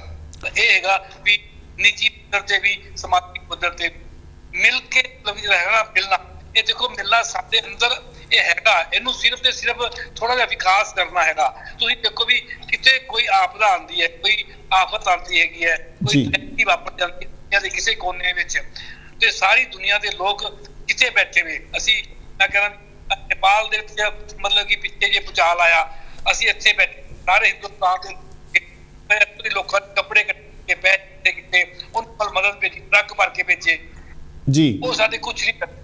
ਇਹ ਸਾਡੇ ਅੰਦਰ ਭਾਵਨਾ ਹੈਗੀ ਹੈ ਇਸ ਤਰ੍ਹਾਂ ਦੀ ਮਦਦ ਕਰਨ ਦੀ, ਪਰ ਅਸੀਂ ਹੌਲੀ ਹੌਲੀ ਜਿਹੜੀ ਹੈਗੀ ਹੈ ਵਿਖਾਰ ਰਹੇ ਹੈਗੇ ਆ। ਜਿਸ ਤਰ੍ਹਾਂ ਮੈਂ ਕਿਹਾ ਵੀ ਸੱਭਿਆਚਾਰ ਦੇ ਵਿੱਚ ਮਤਲਬ ਜਿਹੜੀ ਗੱਲ ਹੁੰਦੀ ਹੈ ਉਹ ਸੱਭਿਆਚਾਰ ਦੇ ਉੱਤੇ ਕੱਟ ਮਾਰਨ ਦੇ ਵਿੱਚ ਤੁਸੀਂ ਮਦਦ ਕਰਨ ਦੀ ਹੌਲੀ ਹੌਲੀ ਨੈਗੇਟਿਵ ਜਿਹੜਾ ਹੈਗਾ ਉਹ ਕਰਤਾ ਵੀ ਤੂੰ ਕਾਹਦਾ ਬੇਵਕੂਫ ਹੈਗਾ, ਹਰ ਵਾਸਤੇ ਖੜਾ ਹੋ ਜਾਂਦਾ, ਮਦਦ ਕਰਨ ਲੱਗ ਪੈਂਦਾ ਹੈ ਨਾ, ਆਪਣਾ ਮਸਤ ਅਸੀਂ ਆਪਾਂ ਕਹਿੰਦੇ ਆਪਣਾ ਮਸਤ ਰਿਹਾ ਕਰੋ, ਸਾਨੂੰ ਕੋਈ ਲੈਣਾ ਦੇਣਾ ਨਹੀਂ। ਤੇ ਉਹ ਸਾਰਾ ਉਸੇ ਦਾ ਨਤੀਜਾ ਹੈਗਾ ਵੀ ਅਸੀਂ ਆਪਣੇ ਚੰਗੇ ਜਿਹੜੇ ਮਤਲਬ ਕਿ ਕਿਰਦਾਰ ਵਿਵਹਾਰ ਜਿਹੜਾ ਸਾਡੇ ਪਿਆ ਹੈਗਾ ਸੱਭਿਆਚਾਰ ਦੇ ਉਹਨੂੰ ਵਿਕਸਿਤ ਕਰਨ ਦੀ ਲੋੜ ਹੈਗੀ ਹੈ। ਤੁਸੀਂ ਦੇਖੋ ਇੱਕ ਬੰਦਾ ਬੜਾ ਸੰਵੇਦਨਸ਼ੀਲ ਹੈ ਤੇ ਮੈਨੂੰ ਕਹਿੰਦੇ ਤੂੰ ਬੜਾ ਸੰਵੇਦਨਸ਼ੀਲ ਹੈ, ਉਹਨੂੰ ਨੈਗੇਟਿਵ ਮਤਲਬ ਕਿ ਕਿਹਾ ਜਾਂਦਾ ਹੈਗਾ ਵੀ ਇੰਨਾ ਸੰਵੇਦਨਸ਼ੀਲ ਨਹੀਂ ਹੋਈਦਾ, ਐਵੇਂ ਨਹੀਂ ਪਾਗਲ ਹੋਈਦਾ ਗੱਲ ਵਾਸਤੇ ਨਾ। ਤਾਂ ਇਸ ਕਰਕੇ ਪਰ ਇਹ ਇਹਨਾਂ ਆਦਤਾਂ ਖੂਬੀਆਂ ਨੂੰ ਜਿਹੜੀਆਂ ਮਨੁੱਖੀ ਖੂਬੀਆਂ ਨੇ ਉਹਨਾਂ ਨੂੰ ਪਛਾਣਨ ਦੀ ਤੇ ਉਹਨਾਂ ਨੂੰ ਉਭਾਰਨ ਦੀ ਤੇ ਉਹਨਾਂ ਨੂੰ ਵਿਕਸਿਤ ਕਰਨ ਦੀ ਲੋੜ ਹੈਗੀ ਹੈ। ਉਹ ਸਾਡੇ ਅੰਦਰ ਹੈਗੀਆਂ ਨੇ, ਇਹ ਨਹੀਂ ਹੈ ਕਿ ਵੀ ਸਾਨੂੰ ਕਿਤੋਂ ਬਾਹਰੋਂ ਲੈਣੀਆਂ ਨੇ ਜਾਂ ਬਾਹਰੋਂ ਖਰੀਦਣੀਆਂ ਨੇ, ਉਹ ਸਾਡੇ ਅੰਦਰ ਹੈਗੀਆਂ ਨੇ। ਅਸੀਂ ਸਿਰਫ ਆਪਾਂ ਉਜਾਗਰ ਕਰਨਾ ਹੈ ਆਪਣੇ ਨੌਜਵਾਨਾਂ ਵਿੱਚ, ਆਪਣੇ ਬੱਚਿਆਂ ਦੇ ਵਿੱਚ, ਜਿੱਥੇ ਕਿਤੇ ਵੀ ਸਾਨੂੰ ਮੌਕਾ ਮਿਲਦਾ ਉਹਨਾਂ ਨੂੰ ਉਹ ਕਰਨ ਦੀ ਲੋੜ ਹੈਗੀ ਹੈ ਜੀ। ਡਾਕਟਰ ਸਾਹਿਬ ਤੁਹਾਡਾ ਬਹੁਤ ਬਹੁਤ ਧੰਨਵਾਦ ਆ। ਪਿਆਰੇ ਦਰਸ਼ਕੋ, ਡਾਕਟਰ ਸਾਹਿਬ ਉਹਨਾਂ ਨੇ ਬੜੇ ਕੰਮ ਦੇ ਨੁਕਤੇ ਜਿਹੜੇ ਹੈਗੇ ਆ ਉਹ ਸਾਡੇ ਨਾਲ ਸਾਂਝੇ ਕੀਤੇ ਹੈਗੇ ਆ, ਜਿਨ੍ਹਾਂ ਦੇ ਵਿੱਚ ਉਹਨਾਂ ਨੇ ਦੱਸਿਆ ਕਿ ਅਸੀਂ ਇਸ ਗੱਲ ਨੂੰ ਮੋੜਾ ਦੇ ਸਕਦੇ ਹੈਗੇ ਆ। ਉਹਨਾਂ ਨੇ ਦੱਸਿਆ ਕਿ ਅਸੀਂ ਕਿਸੇ ਦੀ ਮਦਦ ਕਰ ਸਕਦੇ ਹੈਗੇ ਆ। ਜਿਹੜਾ ਸੰਯੁਕਤ ਪਰਿਵਾਰ ਆ ਉਹ ਸਿਰਫ ਤੁਹਾਡਾ ਖੂਨੀ ਰਿਸ਼ਤਿਆਂ ਵਾਲਾ ਹੀ ਨਹੀਂ, ਤੁਸੀਂ ਆਪਣੇ ਦੋਸਤਾਂ ਦਾ ਪਰਿਵਾਰ ਵੀ ਇੱਕ ਉਸਾਰ ਸਕਦੇ ਆ। ਤੁਸੀਂ ਚਿੰਤਨ ਕਰ ਸਕਦੇ ਆ, ਕਿਤਾਬਾਂ ਪੜ੍ਹ ਸਕਦੇ ਆ, ਸੁਣ ਸਕਦੇ ਆ, ਚੰਗੀਆਂ ਗੱਲਾਂ ਸੁਣ ਸਕਦੇ ਆ, ਇੱਕ ਦੂਸਰੇ ਨਾਲ ਮਿਲ ਸਕਦੇ ਆ, ਜਿਵੇਂ ਡਾਕਟਰ ਸਾਹਿਬ ਨੇ ਇਸ਼ਾਰਾ ਕੀਤਾ ਹੈਗਾ ਕਿ ਲੋਕਾਂ ਦੀ ਜਿਹੜੀ ਸੇਵਾ ਕਰਨੀ ਹੈਗੀ ਆ ਉਹਦੇ ਨਾਲ ਤੁਹਾਡੇ ਮਨ ਨੂੰ ਬਹੁਤ ਜ਼ਿਆਦਾ ਜਿਹੜਾ ਉਹ ਸਕੂਨ ਮਿਲਦਾ ਹੈਗਾ। ਸੋ ਡਾਕਟਰ ਸਾਹਿਬ ਸਾਡੇ ਕੋਲ ਸਿਰਫ 1 ਮਿੰਟ ਦਾ ਸਮਾਂ ਰਹਿ ਗਿਆ ਹੈਗਾ, ਤੁਸੀਂ ਕੋਈ ਆਖਰੀ ਸੁਨੇਹਾ ਸਾਡੇ ਦਰਸ਼ਕਾਂ ਨੂੰ ਦੇਣਾ ਚਾਹੋ? ਬਸ ਜੀ ਦੇਖੋ ਜਿਹੜੀ ਮੈਂ ਆਖਰ ਤੇ ਗੱਲ ਕੀਤੀ ਉਸੇ ਨੂੰ ਹੀ ਮੈਂ ਇੱਕ ਵਾਰੀ ਵੀ ਇੱਕ ਲਾਈਨ ਦੇ ਵਿੱਚ ਕਹਿ ਸਕਦਾ ਵੀ ਜਿਹੜਾ ਹੈਗਾ ਆਪਸ ਦੇ ਵਿੱਚ ਸਮਾਜਿਕ ਜਿਹੜੇ ਰਿਸ਼ਤੇ ਹੈਗੇ ਨੇ, ਜਿਹੜਾ ਅਸੀਂ ਸਮਾਜ ਸਿਰਜਿਆ, ਦੇਖੋ ਆਪਾਂ ਮੈਂ ਲੱਗਦਾ ਵੀ ਦੇਖੋ ਮਨੁੱਖ ਹੈਗਾ ਜਿੰਦੇ ਦੇ ਕੋਲੋਂ ਮਾਂ ਨੂੰ ਪਹਿਲਾਂ ਮਤਲਬ ਕਿ ਦੋਰੀ ਮਿਲਦੀ ਹੈ, ਗੋਦੀ ਮਿਲਦੀ ਹੈ, ਛਾਤੀ ਮਿਲਦੀ ਹੈਗੀ ਹੈ, ਇਹ ਕਿਸੇ ਹੋਰ ਜਾਨਵਰ ਕੋਲ ਨਹੀਂ। ਗੋਦੀ ਦੇਖੋ ਦੁੱਧ ਮਾਂ ਦਾ ਮਤਲਬ ਕਿ ਜਾਨਵਰ ਵੀ ਪੀਂਦੇ ਨੇ, ਪਰ ਮਾਂ ਦੇ ਕੋਲ ਜਿਹੜੀ ਗੋਦੀ ਹੈਗੀ ਹੈ, ਛਾਤੀ ਦੇ ਨਾਲ ਲਾਉਂਦੀ ਹੈ ਉਹ ਦੁੱਧ ਪਿਆ ਕੇ, ਤੇ ਫਿਰ ਉਹ ਥਾਪੜਾ ਦਿੰਦੀ ਹੈ, ਲੋਰੀ ਦਿੰਦੀ ਹੈ, ਇਹ ਸਿਰਫ ਮਨੁੱਖ ਦੇ ਹਿੱਸੇ ਆਇਆ ਹੈ। ਇਹ ਇੱਥੋਂ ਹੀ ਰਿਸ਼ਤਿਆਂ ਦੀ ਸ਼ੁਰੂਆਤ ਹੁੰਦੀ ਹੈਗੀ ਹੈ। ਤੇ ਜੇ ਅਸੀਂ ਇਹ ਮਾਂ ਦਾ ਜਿਹੜਾ ਦੁੱਧ ਹੈਗਾ, ਮਾਂ ਦਾ ਥਾਪੜਾ ਹੈਗਾ, ਅਸੀਂ ਉੱਥੋਂ ਹੀ ਭੁੱਲ ਜਾਵਾਂਗੇ ਤਾਂ ਫਿਰ ਅਸੀਂ ਮਤਲਬ ਕਿ ਉਹ ਹੀ ਸਾਨੂੰ ਬੁਨਿਆਦ ਬਣਾਉਂਦਾ ਹੈਗਾ ਵੀ ਸਮਾਜ ਵਿੱਚ ਰਿਸ਼ਤਿਆਂ ਦੀ ਕਿੰਨੀ ਲੋੜ ਹੈਗੀ ਹੈ। ਉਸ ਬੁਨਿਆਦ ਨੂੰ ਜਿਹੜਾ ਅਸੀਂ ਆਪ ਸਮਝ ਕੇ ਵਿਕਸਿਤ ਕੀਤਾ ਸਮਾਜ ਅਸੀਂ ਸਿਰਜਿਆ ਹੈਗਾ, ਉਹ ਹੁਣ ਸਮਾਜ ਦੇ ਜਿਹੜੇ ਨਿਯਮ ਨੇ ਉਹ ਇਹੋ ਜਿਹੇ ਅਸੀਂ ਬਣਾ ਲਏ ਜਿਹੜੇ ਕਿ ਕੁਦਰਤ ਦੇ ਨਿਯਮ ਤੋਂ ਉਲਟ ਨੇ। ਅਸੀਂ ਕੁਦਰਤ ਦੇ ਨਿਯਮ ਤੇ ਸਮਾਜ ਦੇ ਨਿਯਮ ਨੂੰ ਜਿਹੜਾ ਉਹ ਜਿੰਨਾ ਨੇੜੇ ਲਿਆ ਸਕਦੇ ਹਾਂ ਉਹਨਾਂ ਲਿਆਉਣ ਦੀ ਕੋਸ਼ਿਸ਼ ਕਰੀਏ। ਇਸੇ ਨਾਲ ਹੀ ਅਸੀਂ ਮੋੜਾ ਦੇ ਸਕਦੇ ਹੈਗੇ ਹਾਂ। ਆਪਣੇ ਨਿਯਮਾਂ ਨੂੰ ਦੁਬਾਰਾ ਤੋਂ ਸਮਝਣ ਦੀ ਲੋੜ ਹੈਗੀ ਹੈ। ਮਨੁੱਖ ਨੂੰ ਸਾਹਮਣੇ ਰੱਖ ਕੇ, ਮਨੁੱਖ ਦੇ ਪ੍ਰਵਿਰਤੀ ਨੂੰ, ਮਨੁੱਖ ਦੀ ਖਾਸੀਅਤ ਨੂੰ ਸਾਹਮਣੇ ਰੱਖ ਕੇ। ਡਾਕਟਰ ਸਾਹਿਬ ਤੁਹਾਡਾ ਬਹੁਤ ਬਹੁਤ ਧੰਨਵਾਦ ਆ। ਸਾਡਾ ਥੋੜ੍ਹਾ ਜਿਹਾ ਸਮਾਂ ਵੀ ਉੱਪਰ ਹੋ ਗਿਆ। ਮੈਂ ਇਹਨਾਂ ਸ਼ਬਦਾਂ ਦੇ ਨਾਲ ਹੀ ਆਪਣੇ ਵੱਲੋਂ ਔਰ ਮੇਰੇ ਦਰਸ਼ਕਾਂ ਦੇ ਵੱਲੋਂ, ਸਾਡੇ ਪ੍ਰੋਗਰਾਮ ਦੇ ਦਰਸ਼ਕਾਂ ਵੱਲੋਂ ਤੁਹਾਡਾ ਬਹੁਤ ਧੰਨਵਾਦ ਕਰਦੇ ਹਾਂ। ਸੋ ਅਗਲੇ ਹਫ਼ਤੇ ਮੈਂ ਇੱਕ ਹੋਰ ਵਿਸ਼ਾ ਲੈ ਕੇ ਫਿਰ ਤੁਹਾਡੇ ਨਾਲ ਸਾਂਝ ਪਾਉਣ ਲਈ ਹਾਜ਼ਰ ਹੋਵਾਂਗਾ। ਤਦ ਤੱਕ ਆਪਣਾ ਖਿਆਲ ਰੱਖਿਓ। ਮੈਨੂੰ ਦਿਓ ਇਜਾਜ਼ਤ। ਧੰਨਵਾਦ।